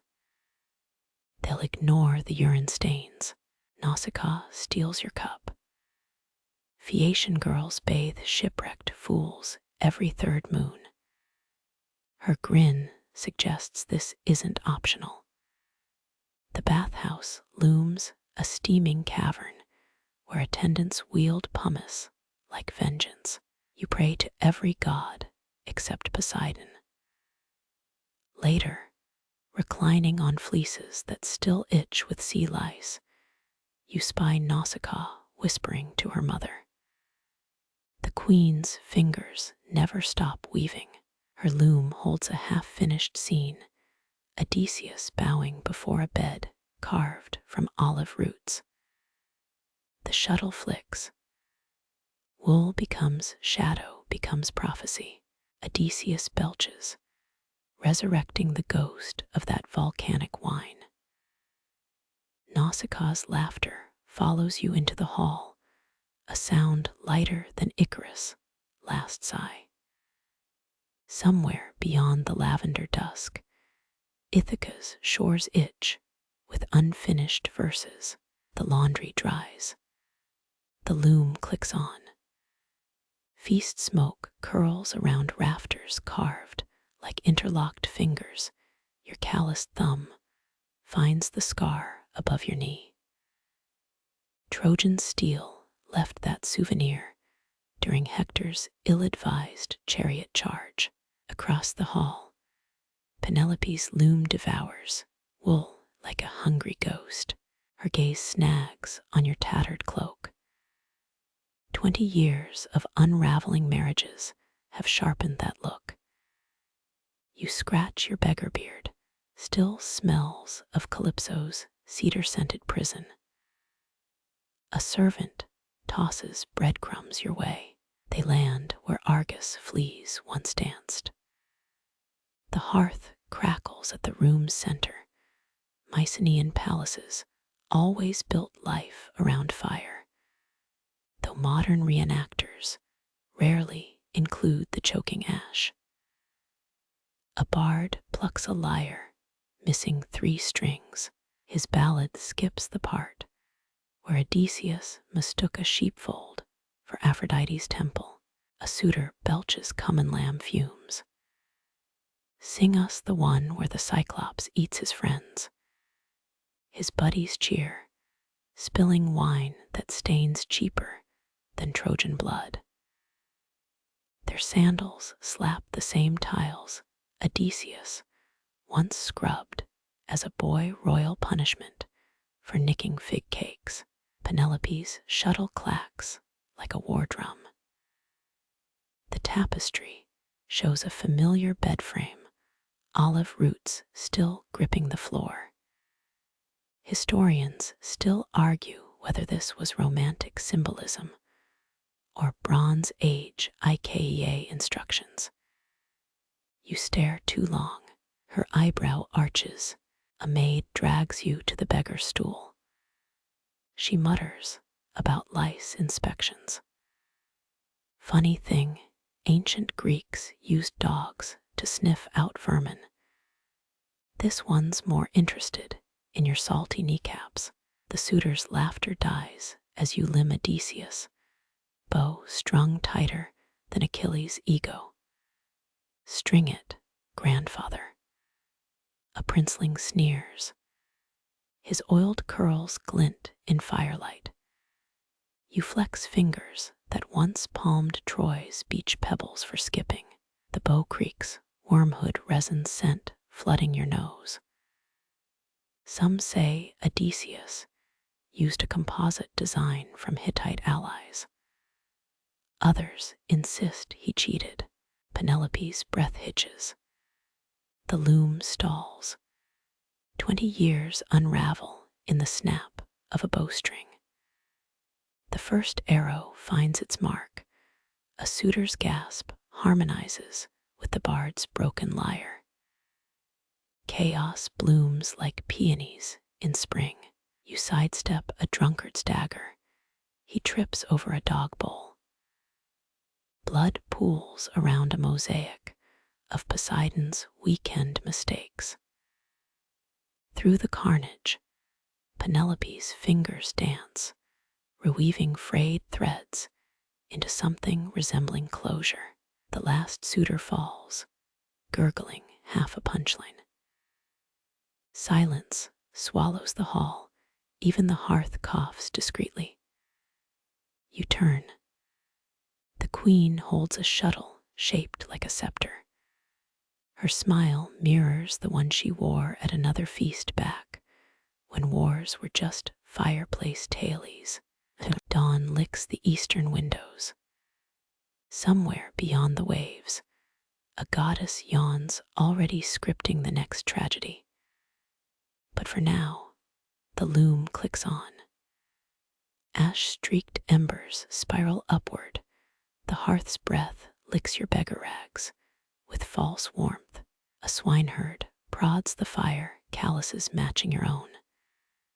You note his clay cup, Cretan swirls faded by lie. Mainland Greeks imported those before the Trojan War back, when ships carried wine instead of ghosts. He offers stewed turnips. You've the look of men who chase horizons. His voice carries the rough music of barnyard dawns. You chew slowly goat fat and nostalgia. Historians still argue whether Mycenaean swineherds dined with beggars or just tossed scraps to the dogs. Your laugh rasps like a dull saw. I knew a man who fought sea monsters, claimed they preferred Athenian sailors, better seasoning. The swineherd's grin cracks his wind-scoured face. Firelight dances between you, two old wolves circling shared prey. A log splits. The scent of sun-baked resin floods the hut. Bronze Age Britons used similar pine for ritual fires. Here it's just fuel. You flex your scarred palm. The swineherd's gaze follows the motion, too sharp for a peasant. Tell me of Ithaca's king. His tone wraps the words in owl feathers, soft but hunting. You describe a fool who wasted 9 years island hopping. True fact shimmer through lies like fish scales. Troy's fall Cyclops Cave Circe's swine pens. His knuckle brushes a clay spindle whorl women's work. Yet here it sits. An odd detail archaeologists debate. Some Bronze Age men spun wool during winter storms. The spindle rolls, catches light, becomes a metaphor you're too tired to untangle. Wind howls through the thatch. He mutters a pig-binding charm. Ulster farmers still whisper similar words during pharaohs. The fire dims. For 3 breaths, Odysseus' name hangs between you, palpable as a wet noose. You peel back your tunic sleeve. The boar scar winks white in firelight, a relic of Parnassus. His breath hitches. Recognition's blade flashes, then sheathes itself. A fine tale, he lies, ladling more stew, almost believable. Hogs snort in their pen, acorn-fed, and blissfully unaware of metaphor. Their stink mingles with wood smoke. You recall the Hittite proverb, trust a good hog over a middling king. Neither mention the empty throne upstairs. The swineherd uncorks a clay jug. mare's milk with honey Persian traders left it. Tart sweetness burns your throat. Xanthias of Samos once wrote that this brew drove Alexander's men mad. You drink deeper.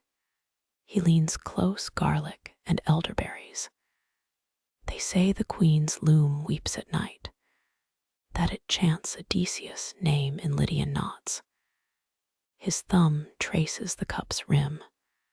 A half-question, a gambit. Your stool creaks as Penelope's loom clacks in memory. All wives grieve, even when their husbands deserve it. The jest lands heavy thuds like a storm ship's hull grounding. Outside, a dog barks at the moon's thin curve. You think of Argus' milky eyes, of loyalty stretched thinner than a widow's smile. The swineherd spits into the flames. 20 winters is a long time to mourn, longer still to pretend. The fire coughs ash. One spark lands on your sandal. You let it smolder. Odyssey's end smells like burned leather and stupid pride. He tosses a barley cake, still warm from the griddle. You catch it left-handed, same as Odysseus did when wrestling Demodocus. His chuckle rumbles. Nervy beggar. Thunder growls west of Mount Neriton. Rain taps the roof. 1,000 tiny fists demanding entry. The swineherd palms a linchpin from his cloak bronze-greened by decades of grip. Found this near the old watchtower. Your friend lose it. Your pulse quickens. That pin secured the Trojan horse's belly door. Authentic ones reside in the Athens Museum, minus the teeth marks from frantic Greeks. The swineherd's stare weighs your silence. 3 hogs shift in their sleep. One squeals, a nightmare of butchery and apples. You exhale slowly. That belonged to a man who understood exits. The linchpin drops into your palm cold as Poseidon's regard. Flames gutter. Dawn stains the window-hide parchment gold. The swineherd stands, joints popping like a ship's rigging. Best check the pharaohs. Sows get restless before storms. He hesitates. Adds quietly, my king. The door slams. Rain laughter fills the hut. You palm the linchpin, edges worn smooth by panic and time. Some truths are too jagged for daylight. Fire consumes the last olive log. The storm's breath stills. Your sandals sink into dung-slick mud outside the pens. A shape shifts in the compost heap, ribs rising like a foundering ship's hull. Fleas dance in the thin sunlight. Argus, 20 years have gnawed him to a memory wrapped in mange. You kneel. Maggots writhe where his left ear should be. Mainland Greeks believed hounds carried underworld stench, but this reeks of simple neglect. His tail thumps once. Dust plumes rise from matted fur. Historians still argue whether Homer invented Argus whole cloth.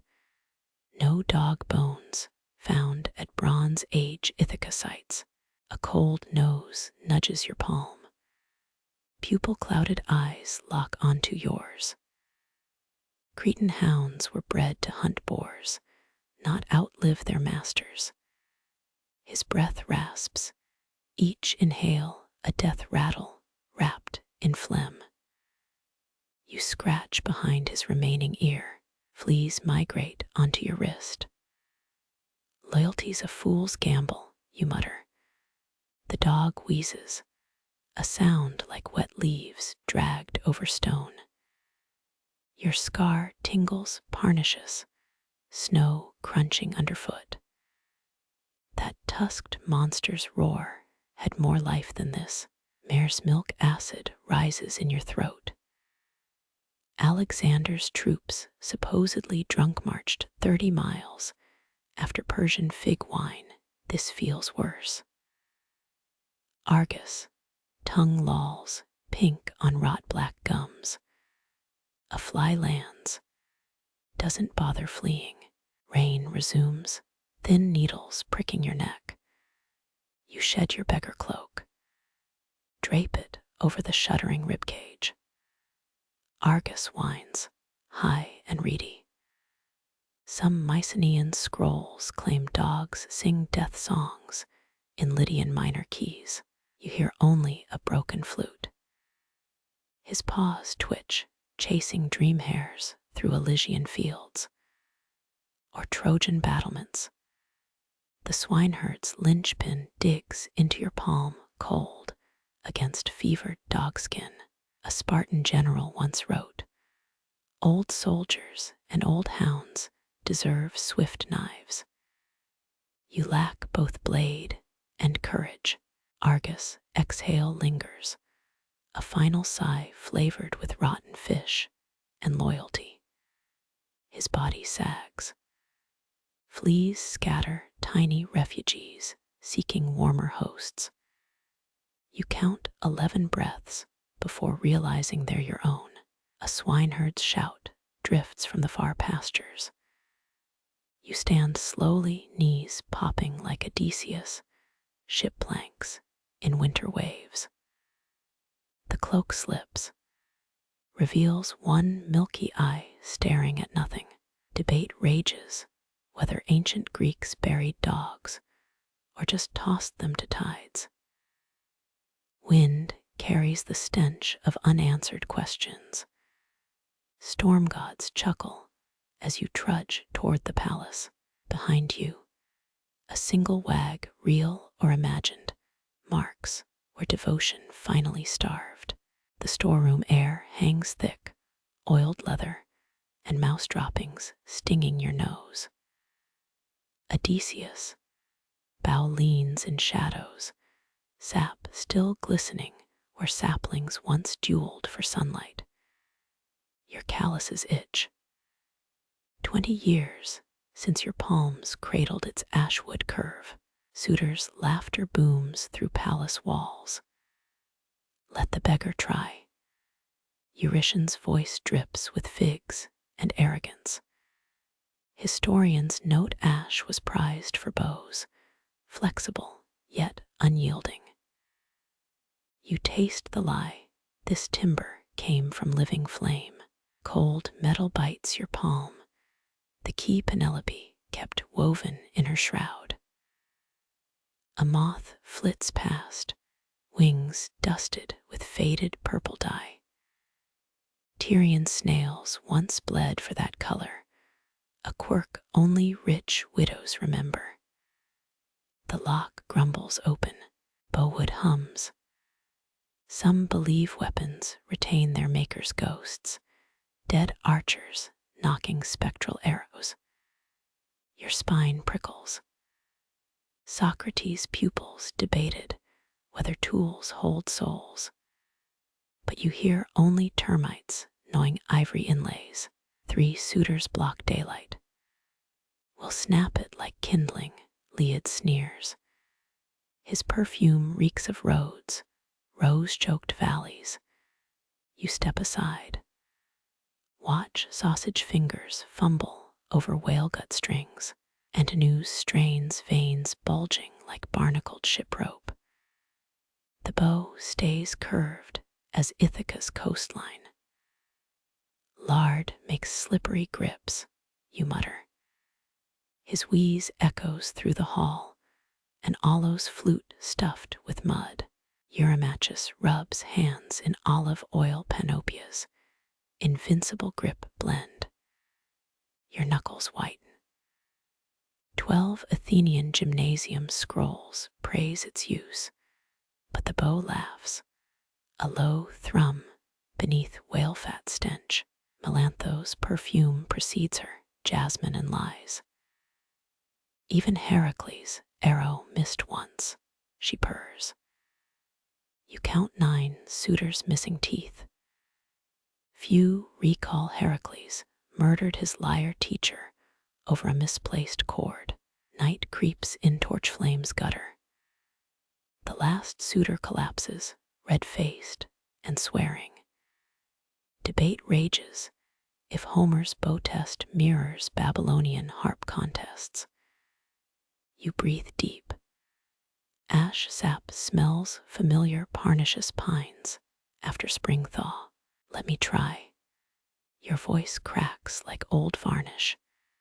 Athena's owl hoots outside, or maybe your ears ring from wine stench. Finger grooves fit. Years dissolve, young limbs bending saplings for father's approval. The bow sings, ghost archers sigh in the rafters, 950 shades saluting. Suitors freeze, chalices dripping blood-dark wine. You squint down the shaft. Target practice memories, blur rabbits dodging through Trojan ruins. A fist slams the table. Strangers shouldn't touch kings' toys. Amphinomus growls. His dagger gleams, Thracian steel nursed on human sacrifice altars. You rotate the bow, saluting his mother's poor life choices. Silence spreads a stain in wool. The string thrums under your thumb testing. No suitor notices, the scarred beggar stands straighter. Achilles' ghost once bragged he could string Hades' own ribs. You nearly believe him. Firelight dances along the arrowhead, bronze flickering like St. Elmo's fire. 20 summers since this shaft last flew. Historians whisper Odysseus dipped arrows in Hydra blood. But bull's bile burns just as fierce. Telemachus shifts, footsteps echoing through his hollow throne. Your grip tightens. Miss and die. Hit and well. Death's been chewing your heels since Troy's ashes cooled. The arrow flies, a king's breath made visible. 12 axe handles shudder. Splinters rain down like kindling from Olympos. Suitors blink. Even the ghosts pause their shadow betting. Palace dogs howl in distant hills. Your hands steady, no tremor despite the fates' threads fraying. Some theorize the axes never existed, just metaphors for suitors' stubborn skulls. Splinters suggest otherwise. Melantho drops her cup wine pools like a Cyclops, raped eye. Antinous laughs too shrill. His sword scrapes free. 20 years of rage coils in your gut, an asp finally uncaged. Dawn's first blush stains the horizon. You knock another arrow, tongue tracing chapped lips. Target practice ended. Now comes that duller art, measuring which man dies first. Antinous' laugh becomes a wet gurgle. Your arrow protrudes like a bronze-clad reed. Fig pulp sprays Eurymachus' tunic. Historians confirm Mycenaean arrows used tapered bodkin heads. They pierce neck flesh just fine. Chaos curdles the air. Suitors overturn tables, wine mingling with split pomegranates underfoot. Leod scrambles for a dagger, finds only cheese knives from the platter. Zeus, thunderbolt strike you. Amphinomus roars. His sword arcs downward, a clumsy swing taught by second-rate mercenaries. You sidestep, loose a shaft through his lung. The scent of iron blooms. Telemachus slams the storeroom door barring escape. Some claim Odysseus' son hesitated, but his spear point finds Ctesippus, gut before the prayer to Ares ends. Eurytion hurls a goblet you duck, silver clangs against Athena's shield, now glowing above. Ghost archers cheer, their ethereal arrows pinning shadows to blood-slick floors. Melantho dives for the hearth, ash smearing her immaculate peplos. You recall Spartan brides wore soot for luck hers won't ward off bronze. A whimper, a thud. Eurymachus tries rhetoric. Will repay the meat, 20 oxen. His hands shake, olive oil betraying his grip. Your next arrow, quotes Homer. Death closes all mouths alike. The invincible Phalodius tackles a fleeing smith.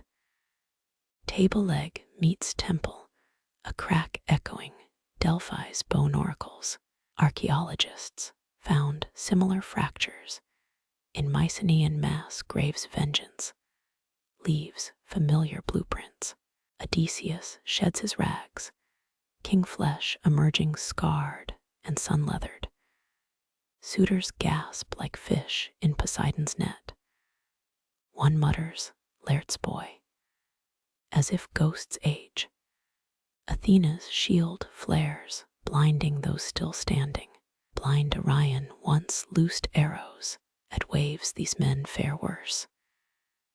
You methodically reload, inhaling burnt fat and terror. A rogue spear grazes your thigh, warmth trickling into age-cracked sandals. Historians debate if the bloodshed lasted minutes or hours. Your pounding temples vote eternity. Leids clutches the altar, hiding behind Zeus' chipped marble knees.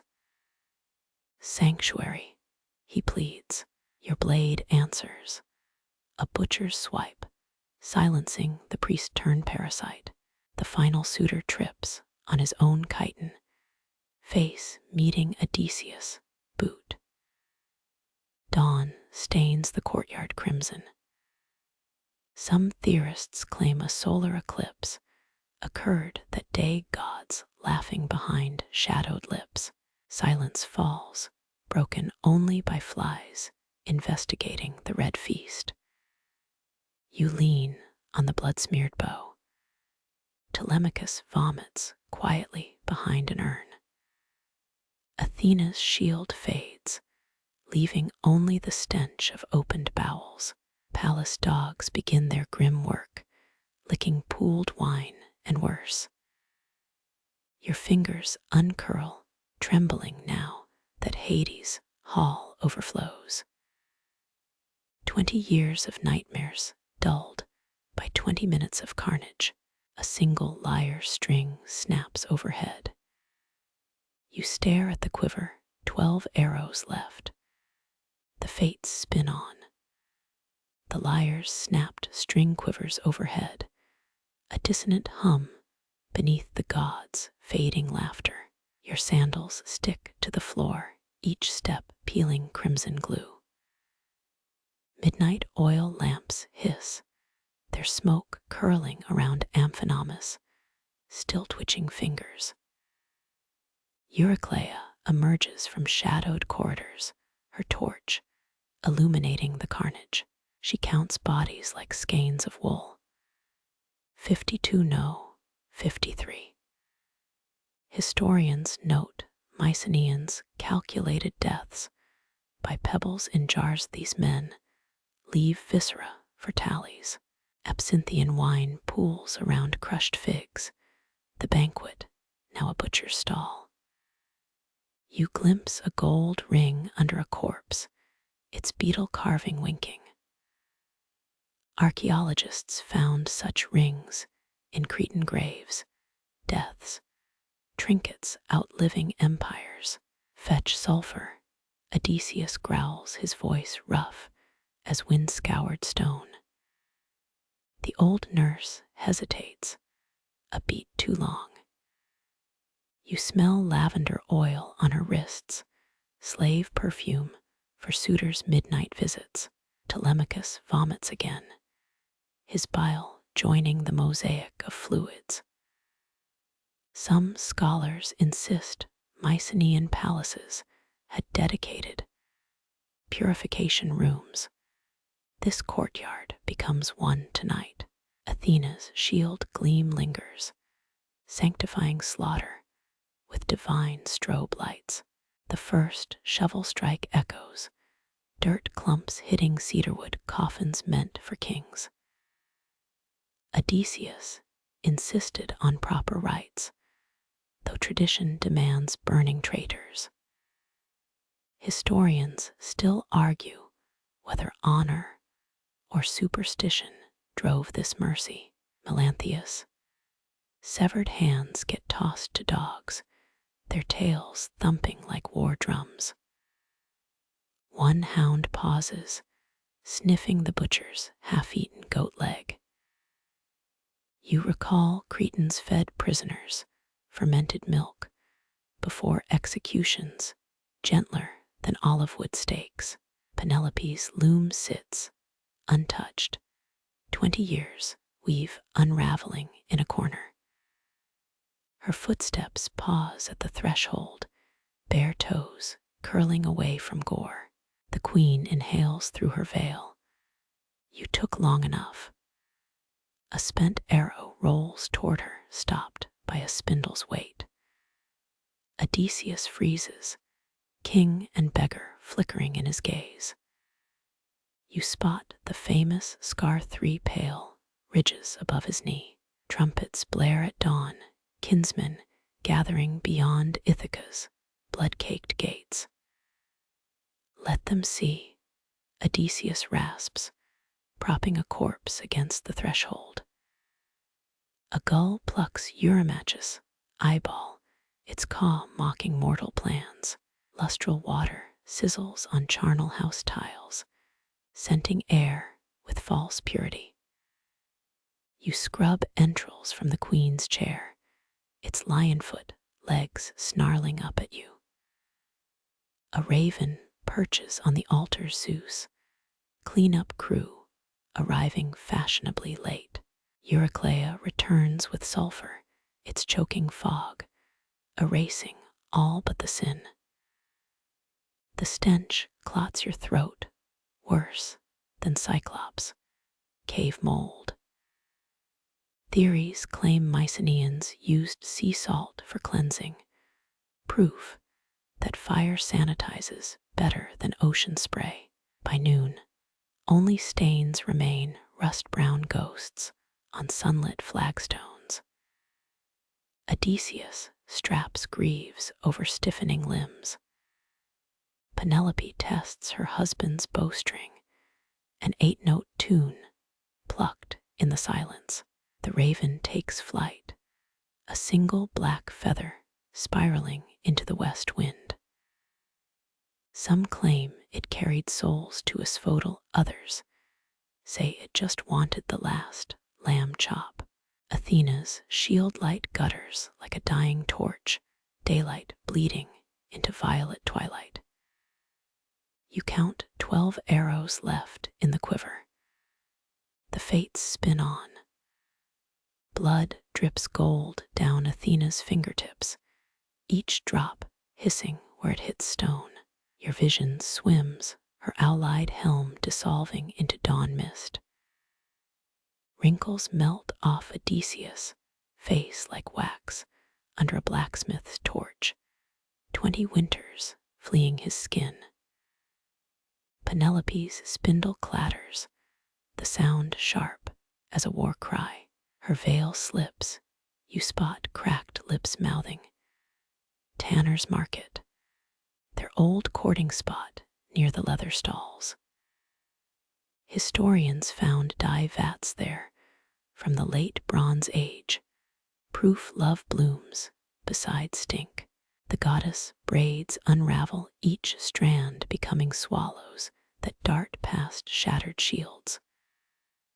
One perches on Telemachus' shoulder, its head cocked like a tutor, grading his sword calluses. Father, the word cracks, half boy, half king in waiting. Odysseus flexes rejuvenated hands, scarred palms now smooth as a bride's comb. His chiton bleaches from travel-stained brown to glowing white, Athena's dry cleaner special. You blink, suddenly understanding why mortals blame gods for laundry miracles. A breeze carries the reek of cleansing sulfur, Euryclea's scrubbing brigade, working overtime. The raven from earlier returns, snatching a silver earring from Eurymachus' corpse. Archaeologists debate if carrion birds stole Mycenaean jewelry. This one's definitely keeping receipts.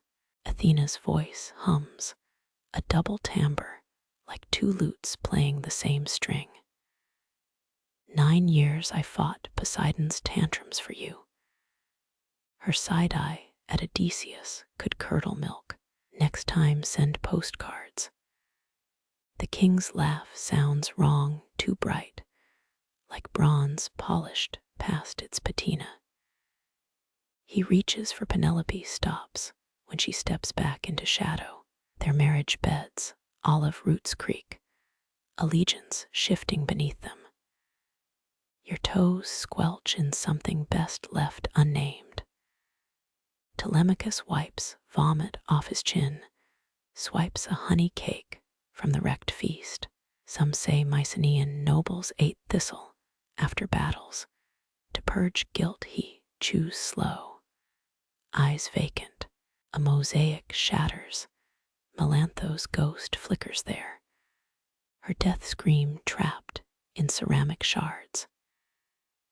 Historians still argue whether vengeful spirits haunted Greek palaces.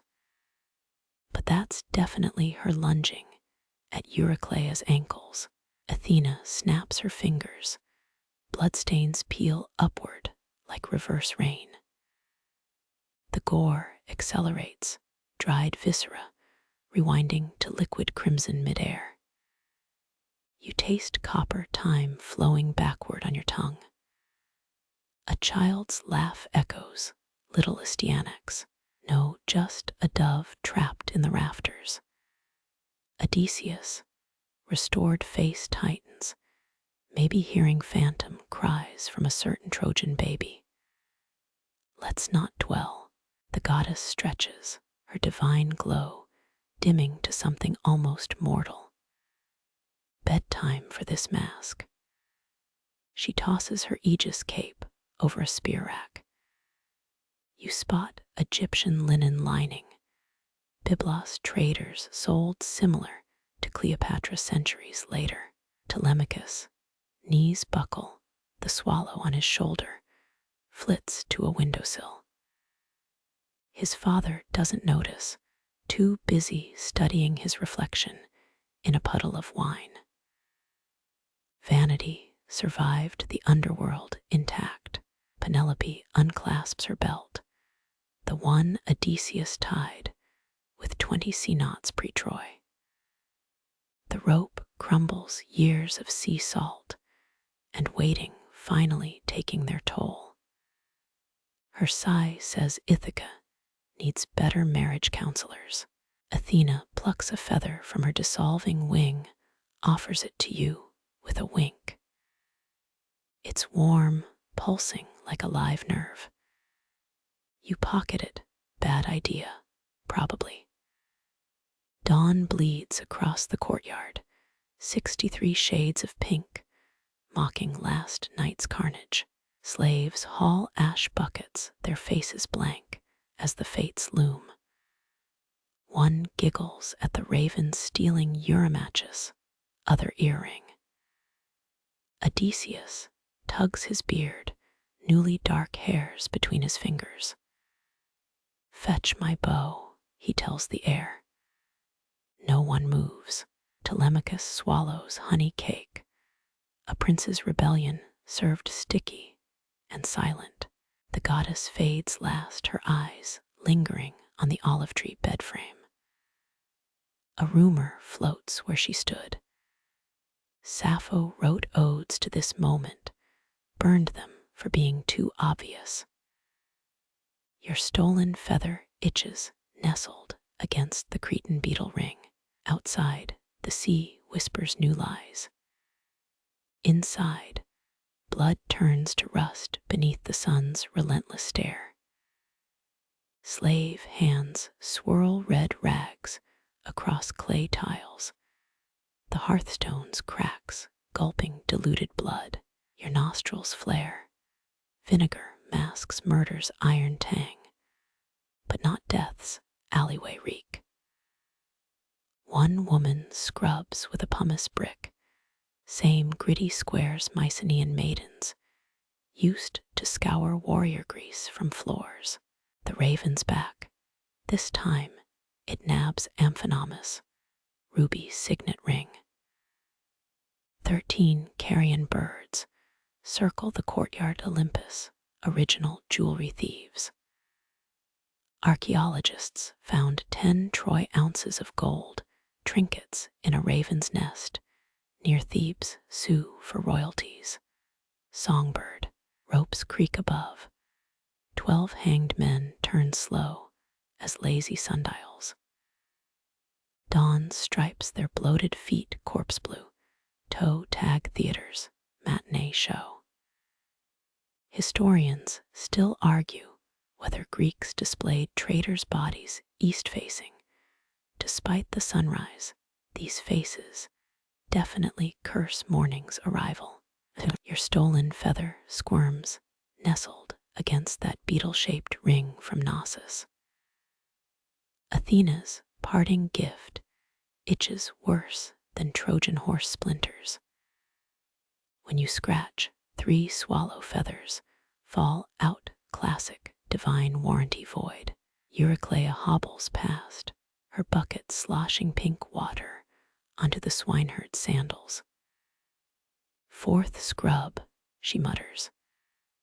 Blood's shyer than a Spartan bride. Her chuckle dies seeing Telemachus, still chewing honey cakes with dead-eyed precision. The queen's loom sits untouched, its warp threads dripping crimson onto half-woven lies. Penelope's fingerprint smudges dye the wool, identical to those found on 12th century BCE pottery fragments, proof queens bleed like drudges. Eurymachus, earring winks from the raven's beak, swiped mid-flight.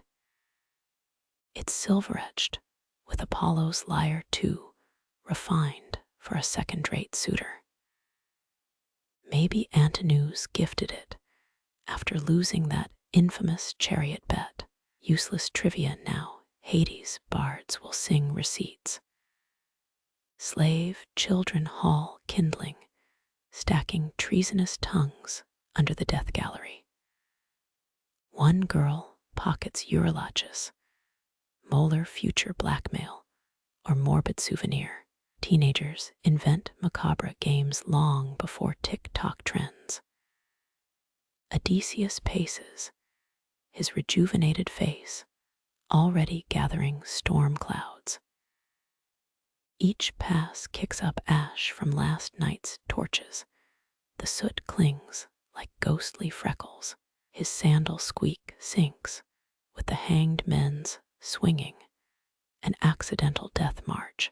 Melantho's mother wails outside her dirge, competing with laundry slaves, beating bloodstains from robes.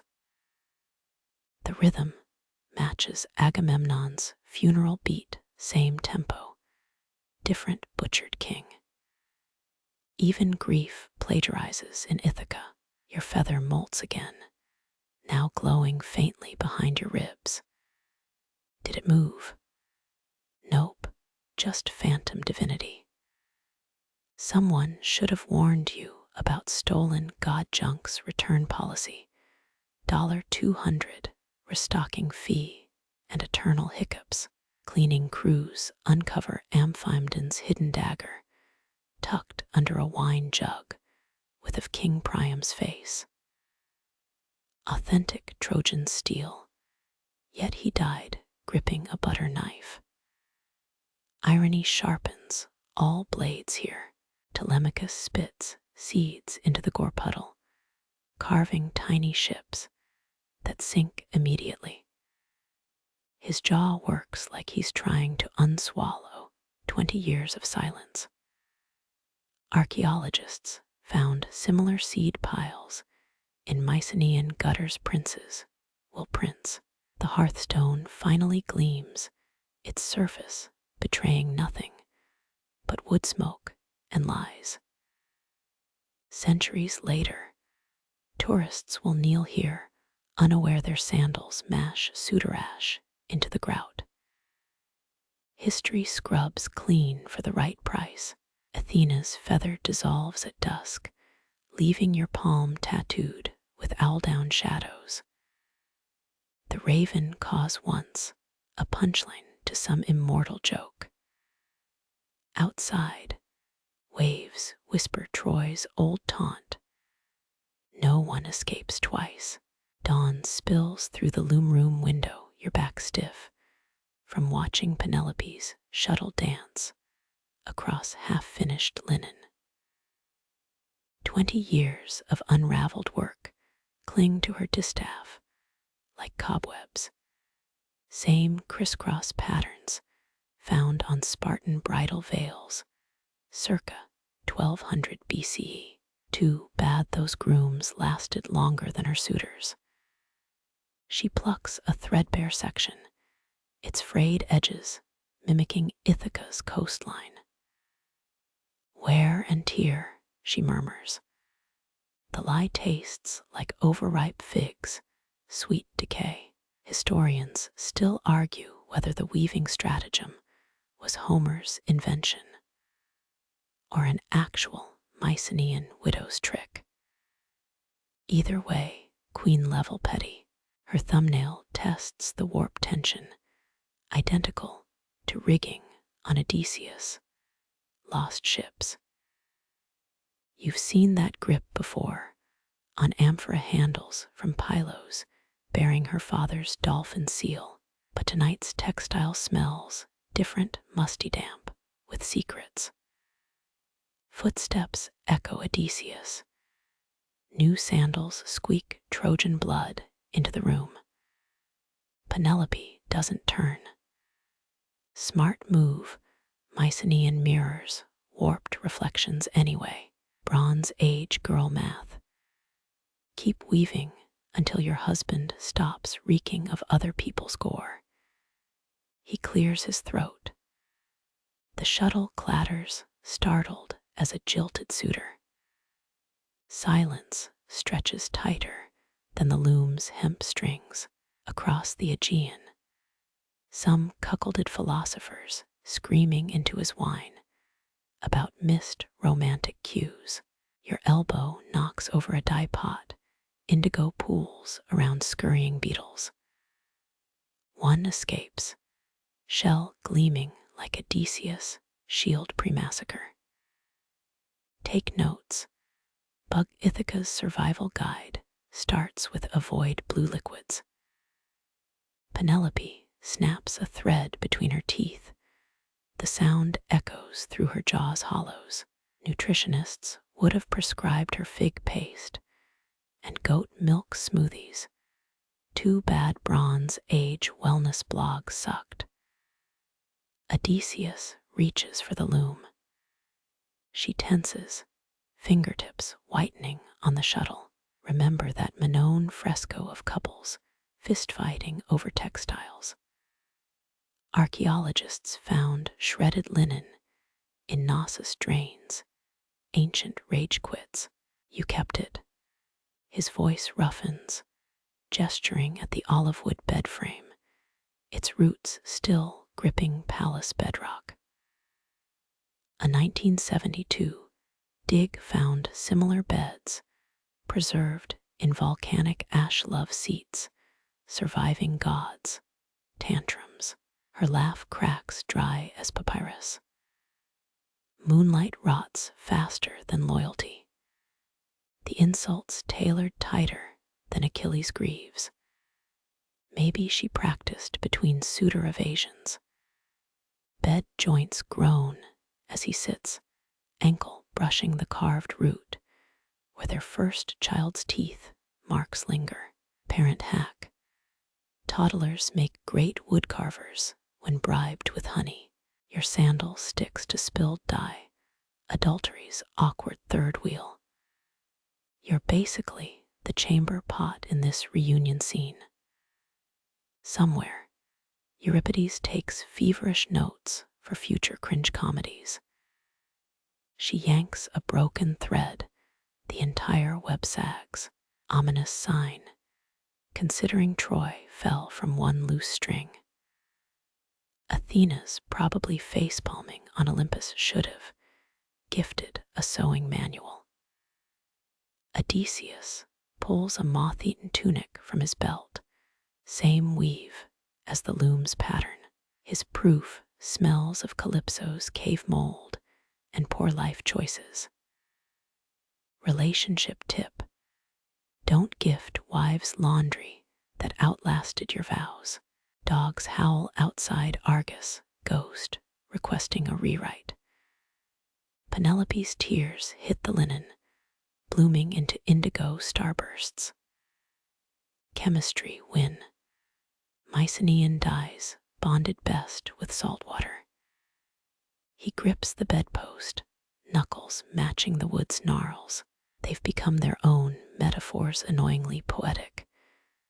Meanwhile, you're just trying not to inhale moth larvae.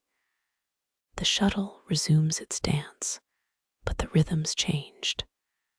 Faster, angrier. Hera's temple weavers used tension looms for wartime sailcloth and divorce papers. Tonight's project, maybe a shroud for dead trust. Your stolen feather itches again, nestled beside Penelope's bronze weaving hook. Double theft, double guilt.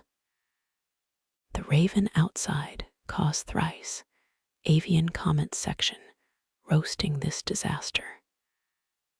Dawn stripes the lovers in prison bar light, 20 years unraveled, yet the bed stands, roots knotted deeper than their scars.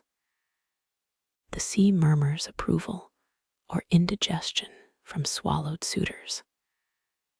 Firelight dances along the scar's jagged edge, a pale river cutting through Odysseus' weathered thigh. You lean closer. That's no ordinary battle wound.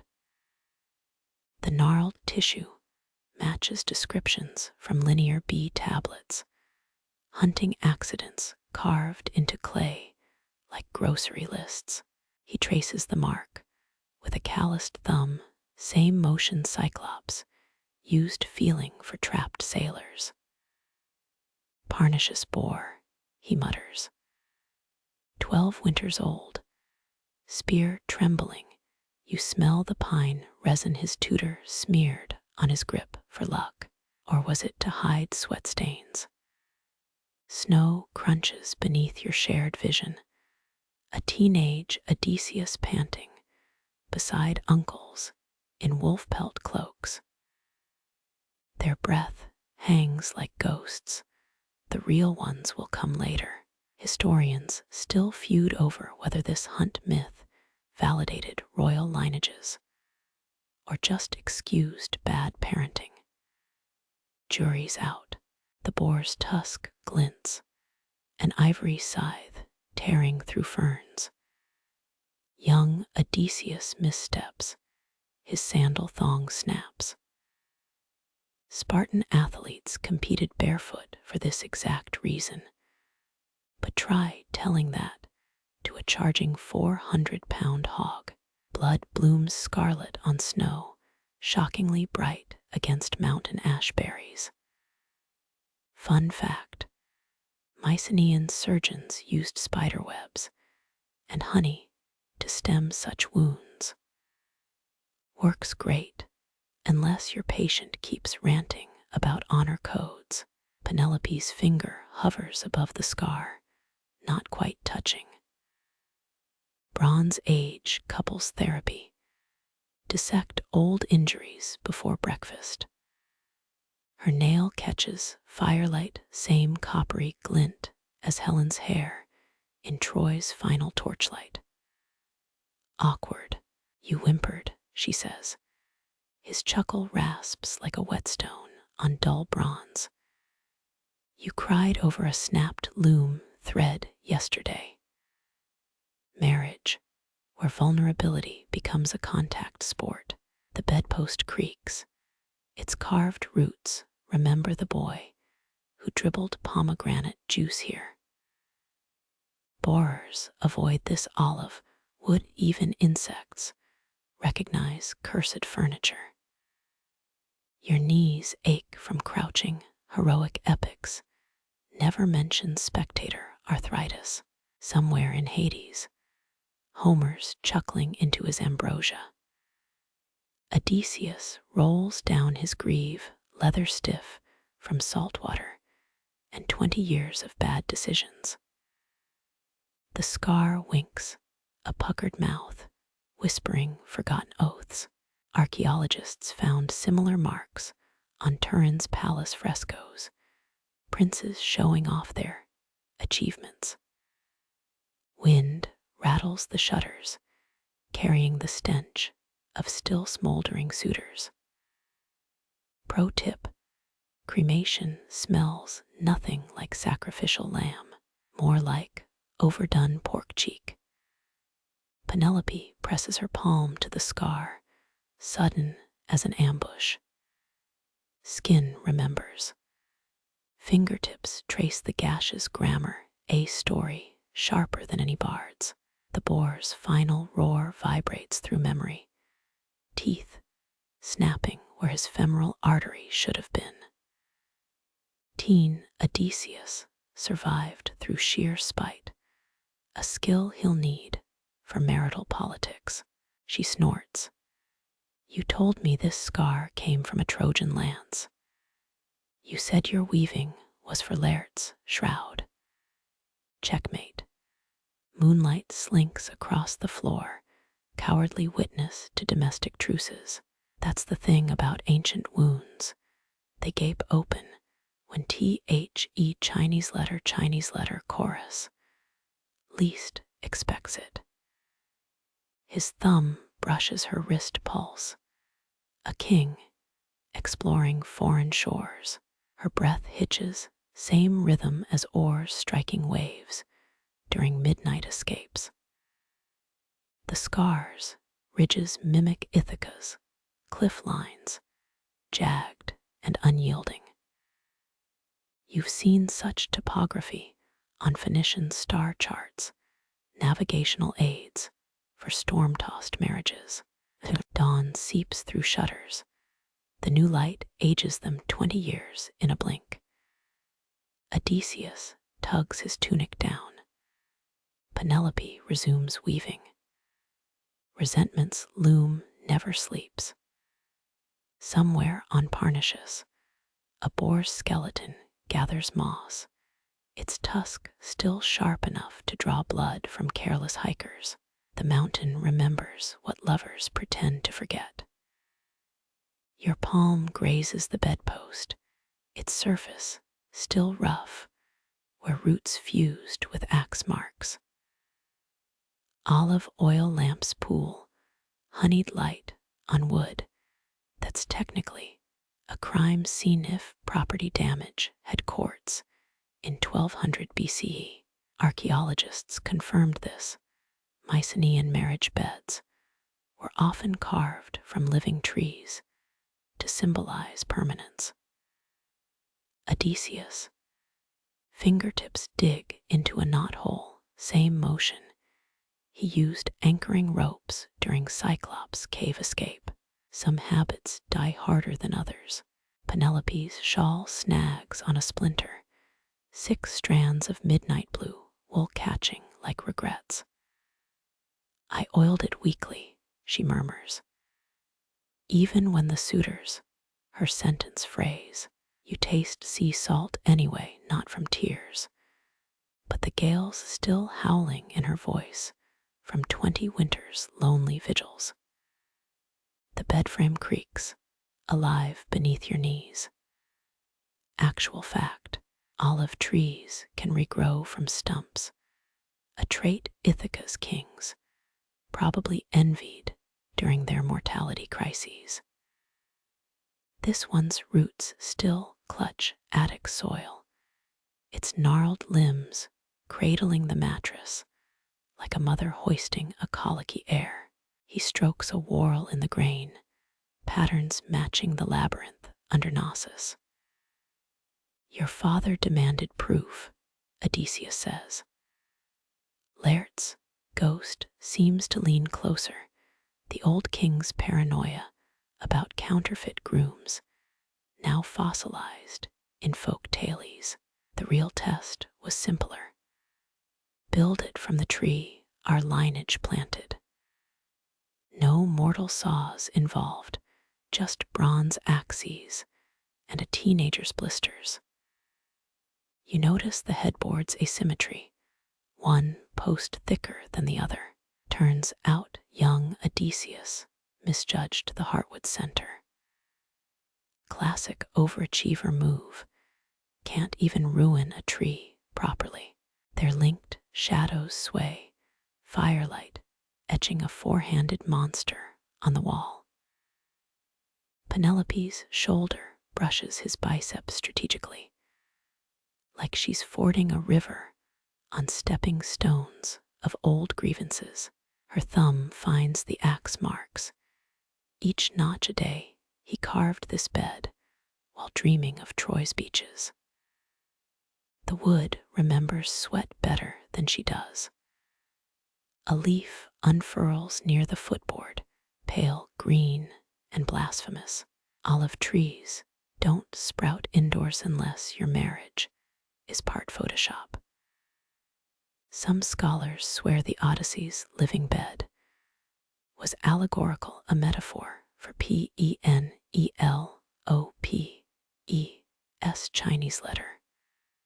Weaving shuttle, regenerating their bond. Try telling that to the sapling, currently tickling your ankle. Odysseus exhales, a sound like sailcloth slackening after a decade of gales. The roots survived my absence. Unlike your patience, she counters. The burn's smoother than Troy's ashes. You inhale cedar, resin from the mattress stuffing. Athenian nobility's answer to memory foam. Bonus. It repels silverfish and apparently fidelity-challenged suitors. Their knees dent the furs, probably from Nemean lions skinned during Hercules' garage sale era. Her palm flattens against the trunk, skin meeting bark in a handshake, spanning 3 centuries. Dendrochronologists could date their marriage by the rings if they ignored the cranberry juice stain from that ill-advised post-wedding feast. A splinter pierces your thumb, faster than Paris' arrow through Achilles' heel. Blood beads, same shade as the pomegranate seeds Persephone swallowed. Hades' marketing team really nailed that whole eternal bonds aesthetic. Odysseus rubs myrrh into the wood, ritual maintenance or avoidance tactic. Hard to say. The oil's musk blends with Penelope's iris perfume, a clash of sacred and domestic that gives Zeus hives.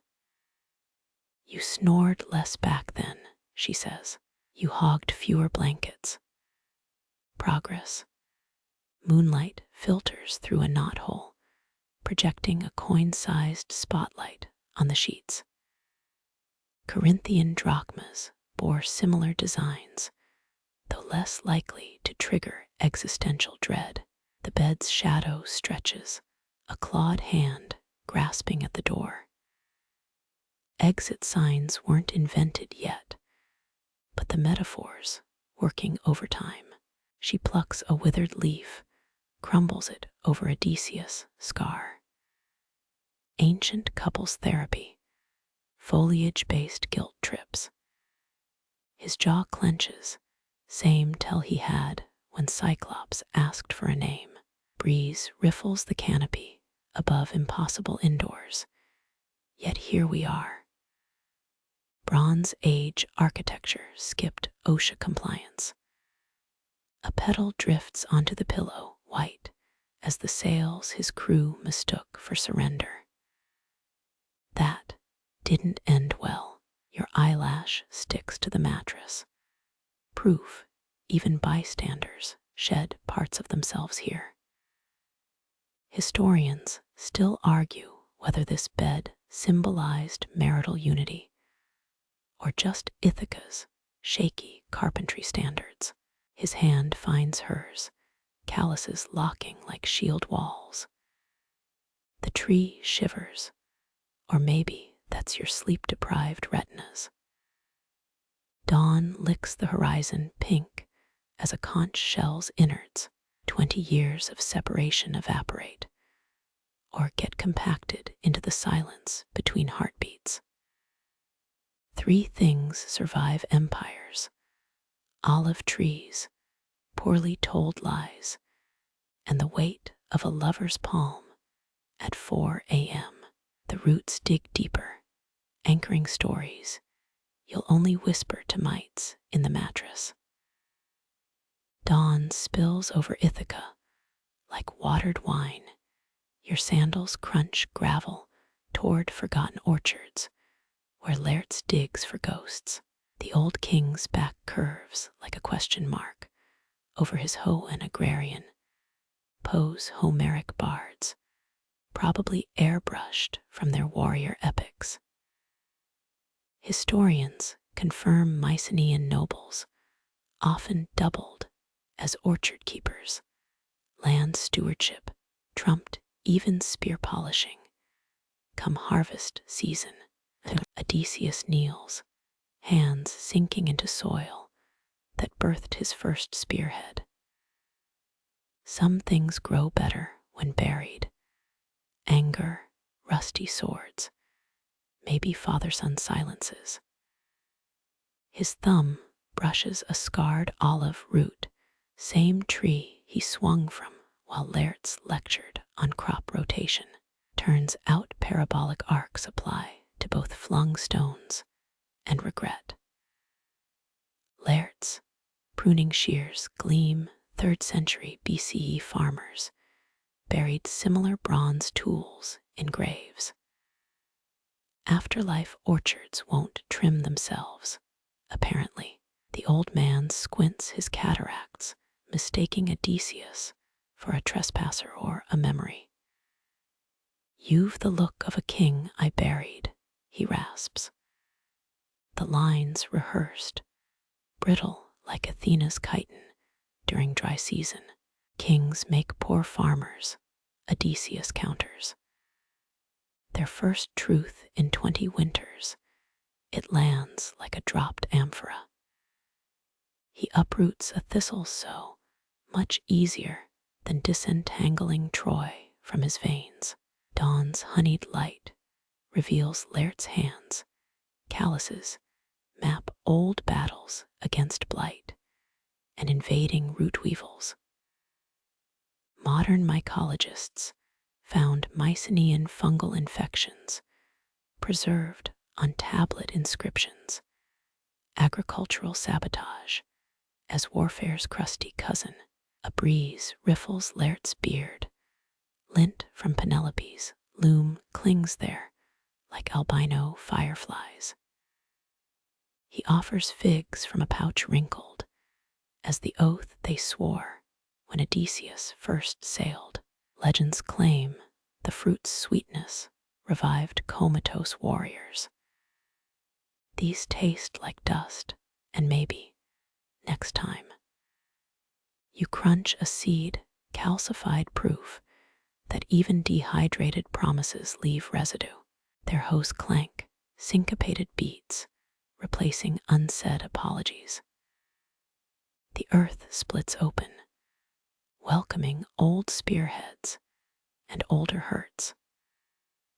Archaeologists found 8th century BCE Greek fields lousy, with Bronze Age relics, farmers plowing up their ancestors' battlefield leftovers.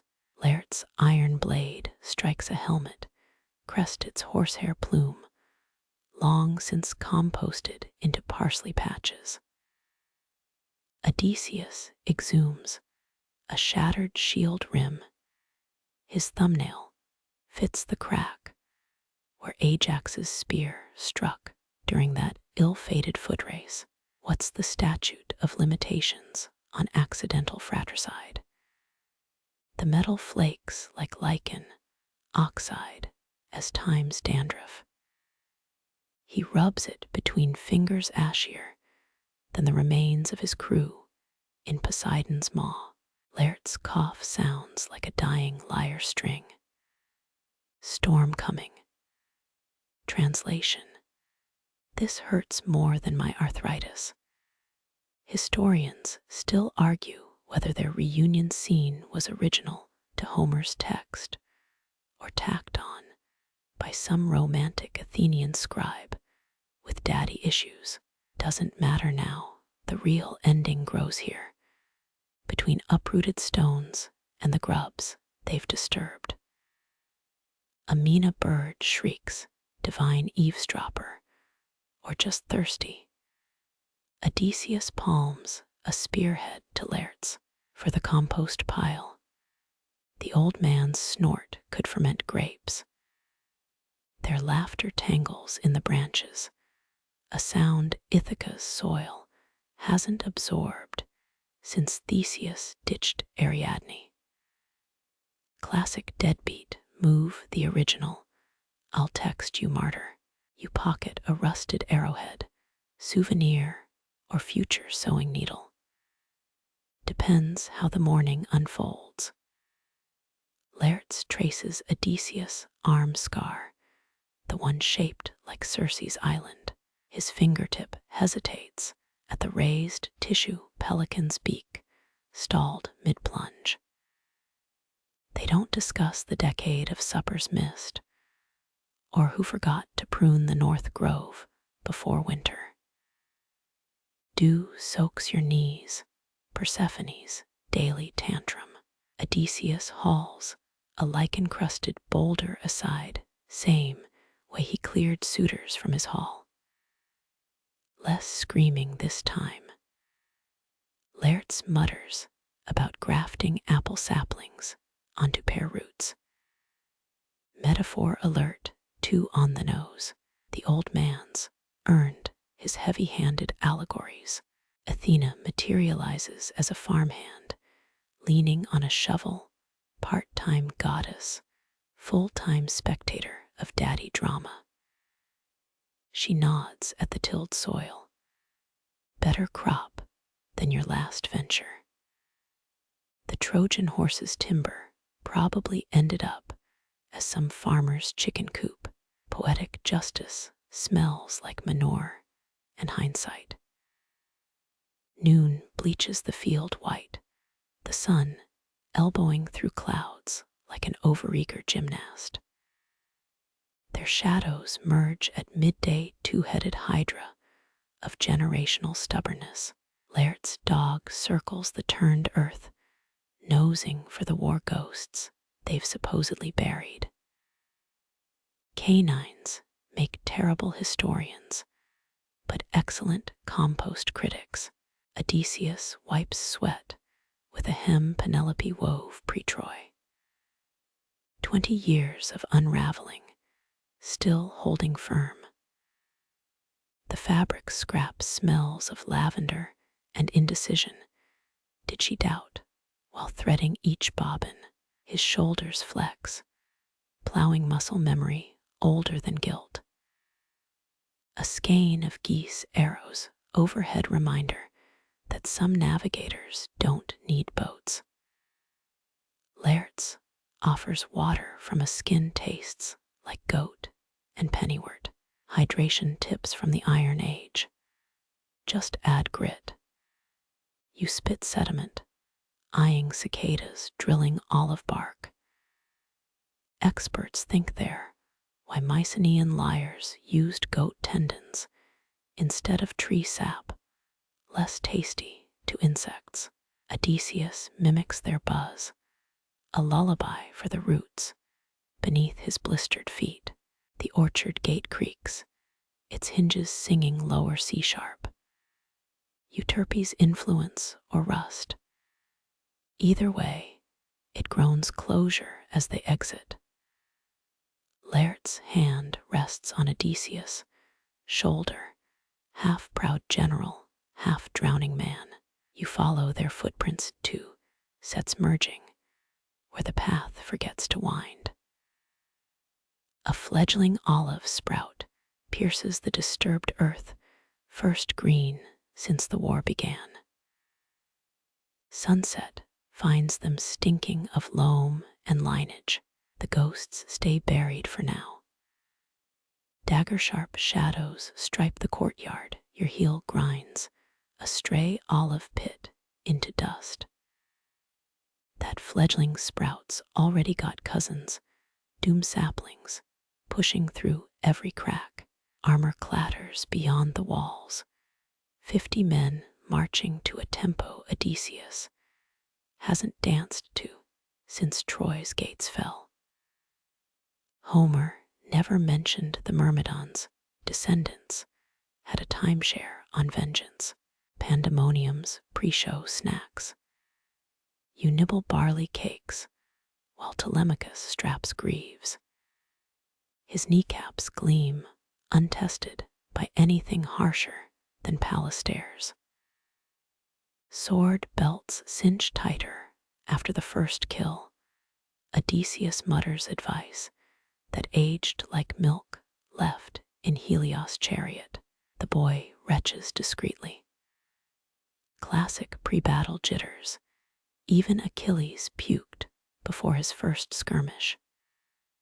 Shouts ricochet off the well, words like blood price and dishonor warping in the acoustics. Eurymachus, father, leads the pack, face carved from the same sour marble as his dead son. Fun fact: ancient Greek vengeance laws allowed up to 7 family members to demand compensation per corpse. Someone brought extra uncles. Athena materializes as a stray hound, nosing your palm for figs.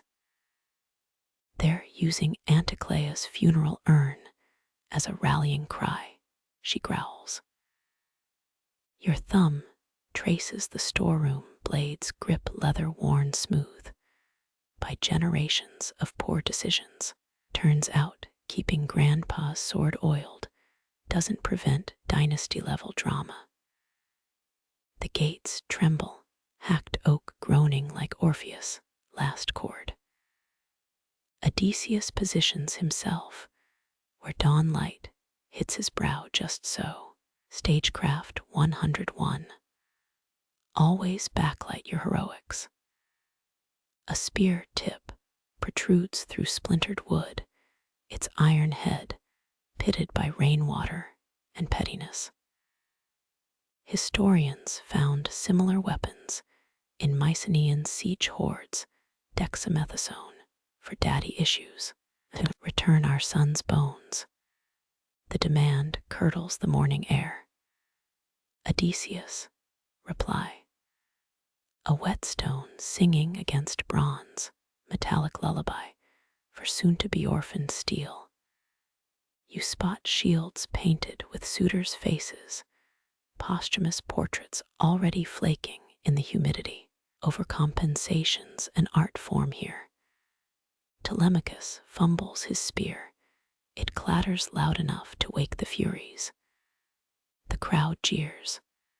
Ithaca's heir, Eurymachus' dad sneers. More like Ithaca's error. Burn worse than Hephaestus. Forge. Odysseus. Neck tendons bulge. Achilles. ghost high-fiving Agamemnon somewhere. A javelin arcs overhead, misses the granary by a bee's dick. Agricultural warfare's making a comeback. You duck as an amphora shatters olive oil pooling like liquid regret. Modern chefs would weep for the wasted extra virgin. Athena shifts forms, storm cloud, then owl, then a very annoyed-looking gull. Her talons snatch the next thrown spear midair. Enough. The word cracks stones. Combatants freeze, suddenly very interested in their sandal straps. Classic parental tone if your mom was a war deity. The gull drops the spear at Odysseus' feet. Your move, sailor. His smirk could etch glass. He stomps the weapon's shaft, splinters flying like confetti at a cursifist. Bury your dead, he growls. Or join them. Bluff or bloodlust, even his beard seems uncertain. Silence stretches tenser than Apollo's bowstring. A baby wails somewhere. Eurymachus, Dad's sword arm trembles arthritis, or Athena's invisible chokehold. Historians still argue whether she physically intervened or just weaponized collective PTSD. The gull preens, satisfied, then chaos in D minor. Shields slam, bronze greets bone, and suddenly you're backpedaling from a dagger aimed at your spleen. Pro tip: royal courtyards need better crowd control. Telemachus tackles your attacker, awkward but effective. His reward: a nosebleed and tentative manhood.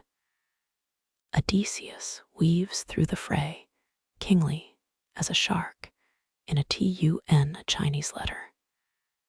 His blade flicks sideways, disarming cousins twice removed. Efficiency over elegance. The Myrmidon playbook with a twist of Ithaca flair. You trip over a fallen helm Corinthian craftsmanship. Third-rate destiny. Blood pearls on your forearm, paper cut compared to the suitor's endgame. Athena's owl form hoots above, dropping mollusk shells on key combatants. Divine intervention or avian prank. Both, probably. Laertes appears, scythe in hand, senior discount Grim Reaper. His first swing harvests 3 spear butts. Agricultural reforms, gotten spicy. A meteorite sword flashes, rare obsidian edge humming with ancestral malice. Fringe archaeologists claim such blades fell from Orion's belt locked in museum cases now, between insurance lawsuits. Odysseus parries, iron screeching like a harpy on espresso. You butchered unarmed boys. A kinsman roars. Valid critique, honestly. Odysseus headbutts him, the satisfying crunch of poor life choices.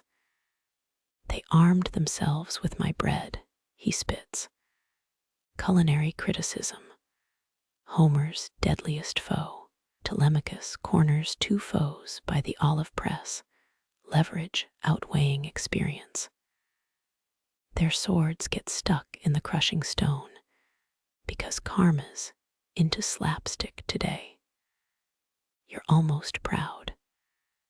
Athena's thunderclap freezes the battlefield mid-swing. Combatants wobble drunk on adrenaline and divine OSHA violations. Her true form blazes, shield reflection searing retinas. Drop steel or wear it eternally. Subtlety died with the first thrown spear. Bronze clatters, Ithaca's first heavy metal concert ends abruptly. The gull returns, stealing a fibula pin. Souvenir hunter. Odysseus wipes his blade on a dead man's chiton. Battlefield etiquette's flexible. Bury them proper, he tells the survivors, or I'll plant your bones as grape stakes. Viticulture threats. Classy yet effective. You catalog injuries, split lip, bruised ribs, dignity in tatters. Telemachus pukes behind a column. Laertes sips wine. Scythe propped on a corpse, like a macabre umbrella stand. The owl hoots, Athena's version of I told you so. Truce papers get signed with blood and stolen wine. Historians will later call this Ithaca's first judicial settlement. Real ones know it was 3 parts exhaustion to 1 part divine bird harassment. As the last kinsmen limp away, Odysseus examines the meteorite sword. Trade you for that arrowhead you pocketed, he murmurs. Deal. Dusk bleeds into the courtyard, washing away red stains with gold. The storeroom sword stays hidden today. You chew time leaves, buzzing from near death and questionable life choices. Somewhere, a lyre plucks the opening notes of what fresh hell is tomorrow. Athena melts into twilight, gull feathers dissolving like sugar in wine. Her final gift, an owl pellet containing Eurymachus' signet ring. Poetic digestion at its finest. Telemachus slumps against the well, snoring mid-bite into a fig. Victory naps hit different. Odysseus sheathes his blade, gaze scanning the northern ridge. More shadows gather, smaller, quieter. Farmers with grudges and rusty sickles. The truce holds until dawn maybe. You toss the meteorite sword into the olive press. Let the ancestors argue over it underground. Laertes' snore harmonizes with Telemachus. The fledgling olive tree sways unharmed, already sprouting 3 new leaves. Ithaca's specialty, resilience with roots. Smoke curls from spitted lambs, their fat hisses onto coals in grease-fed flames.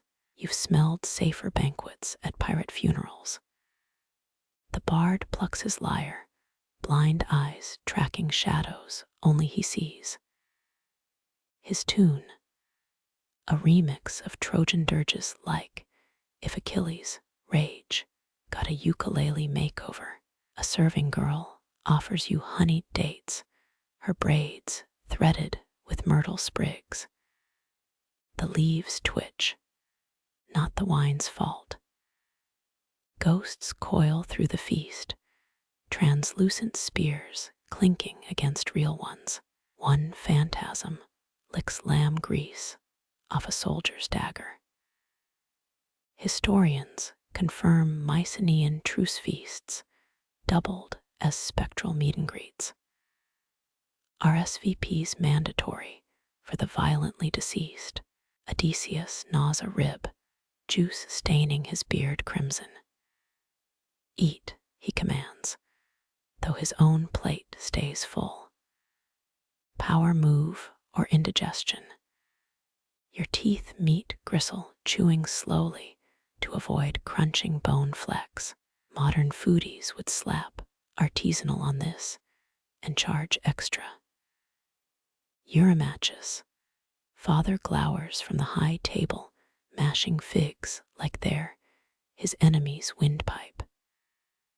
His cup overflows with wine-dark resentment.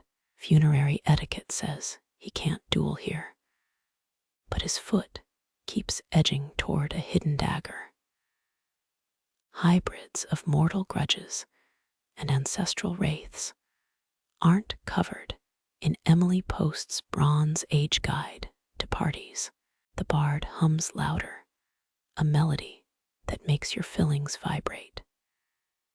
His missing eyes weep ash-colored tears, staining the lyre's tortoiseshell soundbox.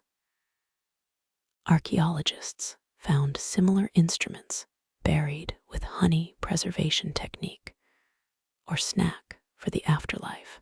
Depends how hungry you get in Hades. A ghost in tarnished armor leans over your shoulder. That pomegranate's infested with larvae, he stage whispers. His breath smells like a tomb's damp corners. Too late, you've already swallowed 3 seeds. Underworld loopholes love a good technicality. Young girls dance, ankle bells chiming off rhythm as specters mimic their steps. Ringlets bounce some curls held by pins stolen from the suitor's funeral pyres. One ghost waltzes with a skeleton partner, ribcage clicking like castanets. The bard's song shifts key minor to ominous. Taste the peace. Odysseus booms, offering Eurymachus dad a chalice. The wine sloshes thick as blood under torchlight. Both men lock eyes, a staring contest where blinking ends in assassination. You pocket a cheese knife, just in case. Telemachus sneaks scraps to a 3-legged dog, war veteran of uncertain origin. Its wagging tail knocks over an amphora. Viscous resin pools around your left sandal. Welcome to Greece's first sticky floor tavern. A spectral hand materializes in the roast lamb. Still overdone, Agamemnon's ghost complains, translucent finger poking the meat. His assassination at bath time scar glows faintly. Historians still argue whether Clytemnestra used a sword or netted axe. Trauma victims don't care about weapon specs. You nibble barley bread crust fossilized during the Peloponnesian War. The blind bard drifts closer, smelling of dried sage and bird droppings.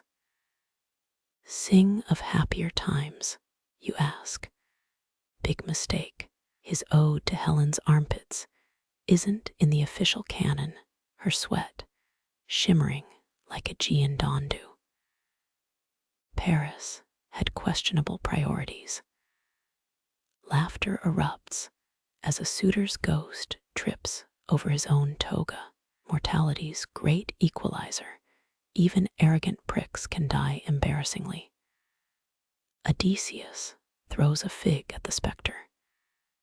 It passes through, splattering a servant. Kitchen staff add figs to the do not throw list. A girl's garland unravels marjoram and wilted violets sticking to your tunic. She giggles, the sound cut short as a wraith whispers in her ear. Her pupils dilate, ancestral memory or sudden migraine. Both, probably. The feast crescendos with fermented goat cheese. You decline. Laertes feeds his portion to the 3-legged dog. Smart man, the cur spits it out, confirming your suspicions. Even scavengers have standards. Athena materializes as a temple mouse, nibbling crumbs near Odysseus' foot. Her whiskers twitch Morse code. Leave before moonrise.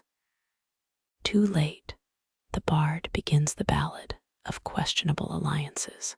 First verse rhymes oath-breakers with goat-acres. Poetic license needs stricter borders. A drunk kinsman vomits into the olive press. His companions cheer ancient frat bro move. The liquid seeps into soil where Odysseus buried the meteorite sword. Future archaeologists will have fun with that strata layer. You slip outside. Night air slaps your face like a damp sponge. The courtyard tree sways, its new leaves coated in grease smoke.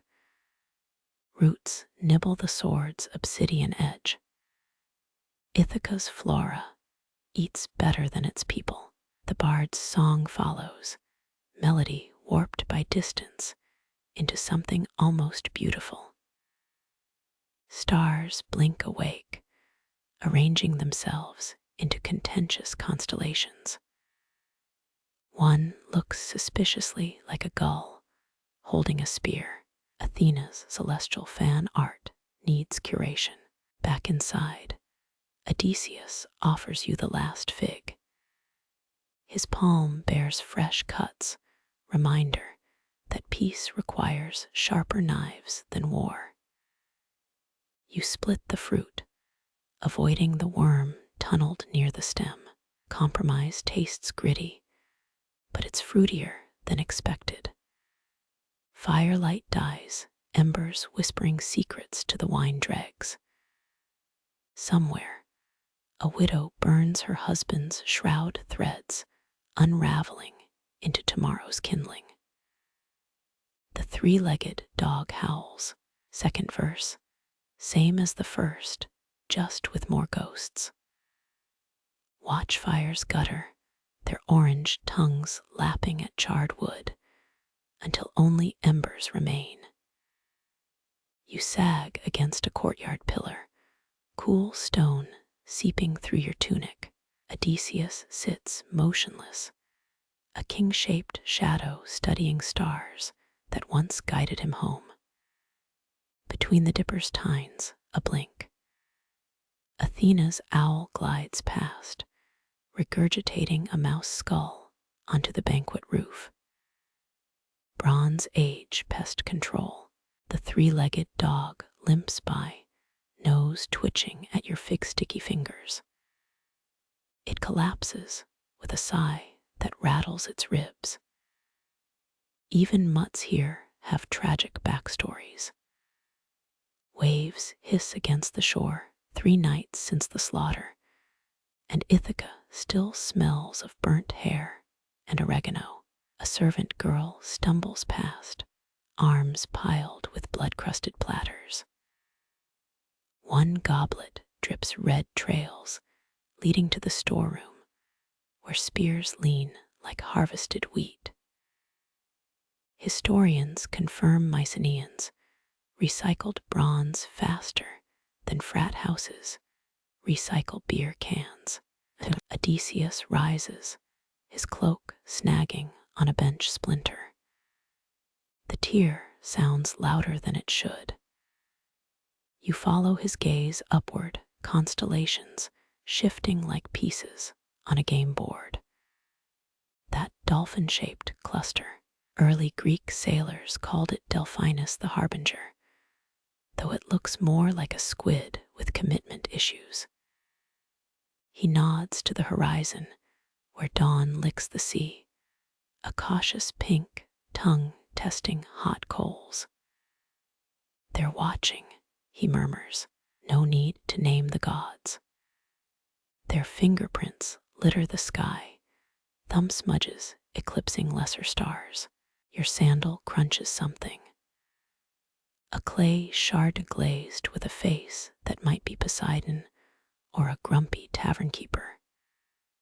Pottery analysis can't decide.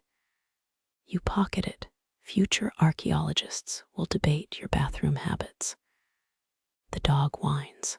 Odysseus tosses it a olive pit. The cur gnaws half-heartedly, jaws working the way veterans pick at old wounds. Far below the cliffs, waves swallow 9 pebbles in rapid succession. Vengeful math, a breeze carries the bard's final snores, melodic even in sleep. His lyre leans against a wine jug, one string vibrating though untouched. 2018 Spectral Resonance Studies suggest Bronze Age instruments, retained echoes of murder ballads. The feds still deny it. You count shooting stars, 7 in the time it takes Odysseus to sharpen his dagger. He tests the edge against his thumb. No blood. Peace makes blades dull and kings restless.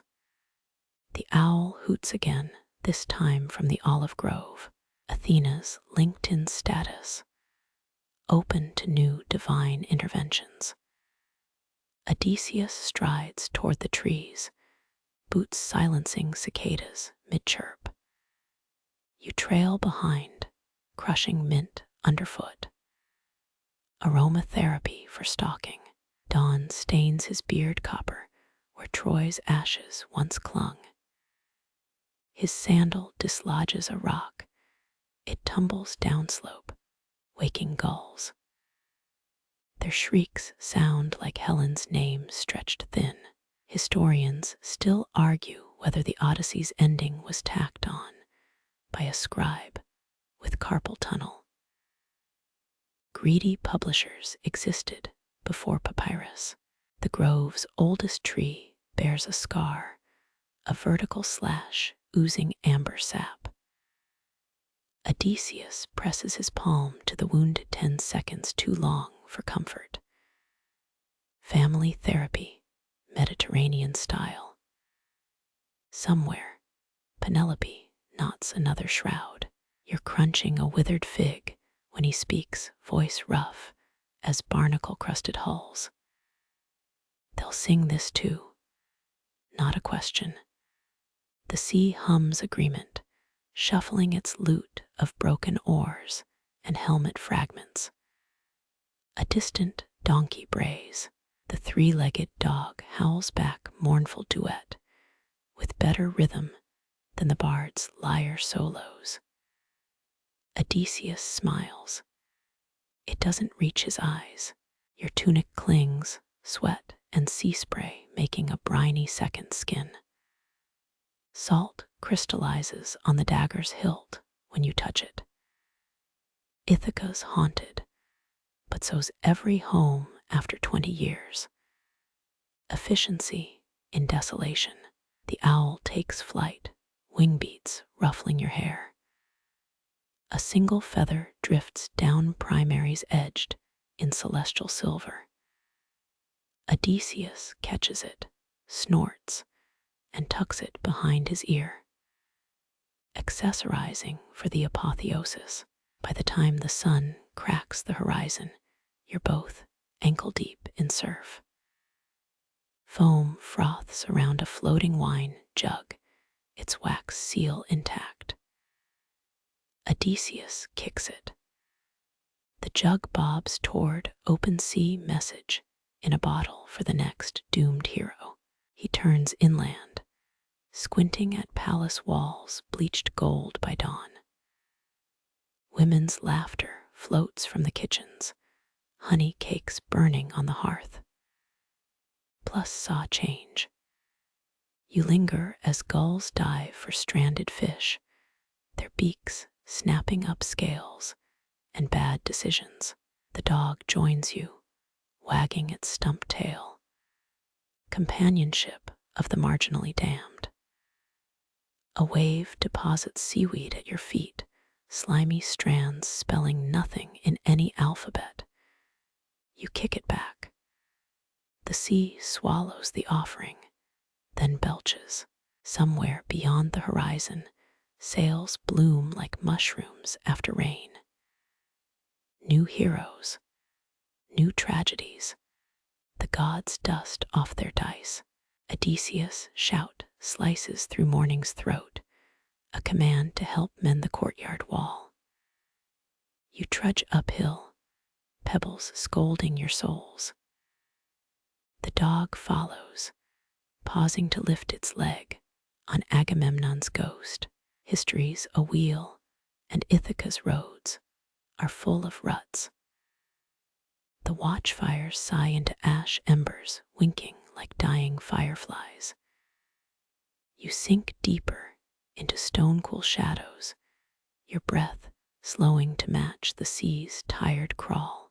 Odysseus, silhouette blurs against the star-strewn sky, a smudge of armor and memories. The three-legged dog curls at your feet ribs, rising, falling, its whimper fading to a snore. Even the waves hush, rolling their salt-laced lullabies over pebbled shores. Dawn's first blush stains the horizon, a watercolor of peach and doubt. Somewhere, a shepherd's flute drifts, notes frayed by distance. The owl's feather glints in your palm, its edge softer than regret.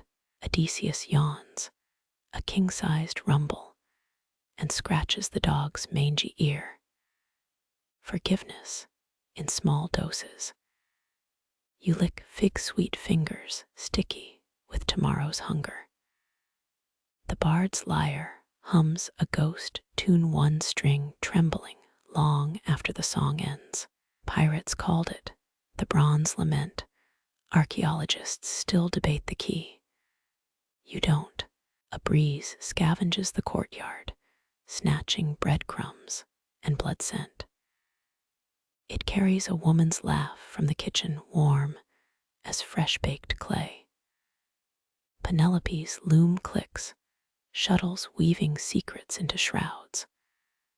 The dog sighs, dream paws twitching, maybe chasing rabbits, maybe Troy. The stars retreat, blinking out like torches doused in succession. Odysseus melts into the grove, his footsteps swallowed by time and twilight. You trace the moon's path across your palm, silvered creases, mapping roads untraveled. Dew kisses your cheeks, Ithaca's oldest apology. The dagger in your belt rusts quietly, its edge blunted by dawn's harmless light. You count 8 waves, 9 before the dog's snores sink with the tide. Somewhere, a sail unfurls. Somewhere, a god yawns. The feather drifts from your grasp, spiraling toward a sea turned liquid gold. You close your eyes. Breath steadies. The world softens. Sleep comes wearing Odysseus' cloak and smelling of burned oregano. Let the stars keep their stories tonight. Whispered rest. The poems can wait.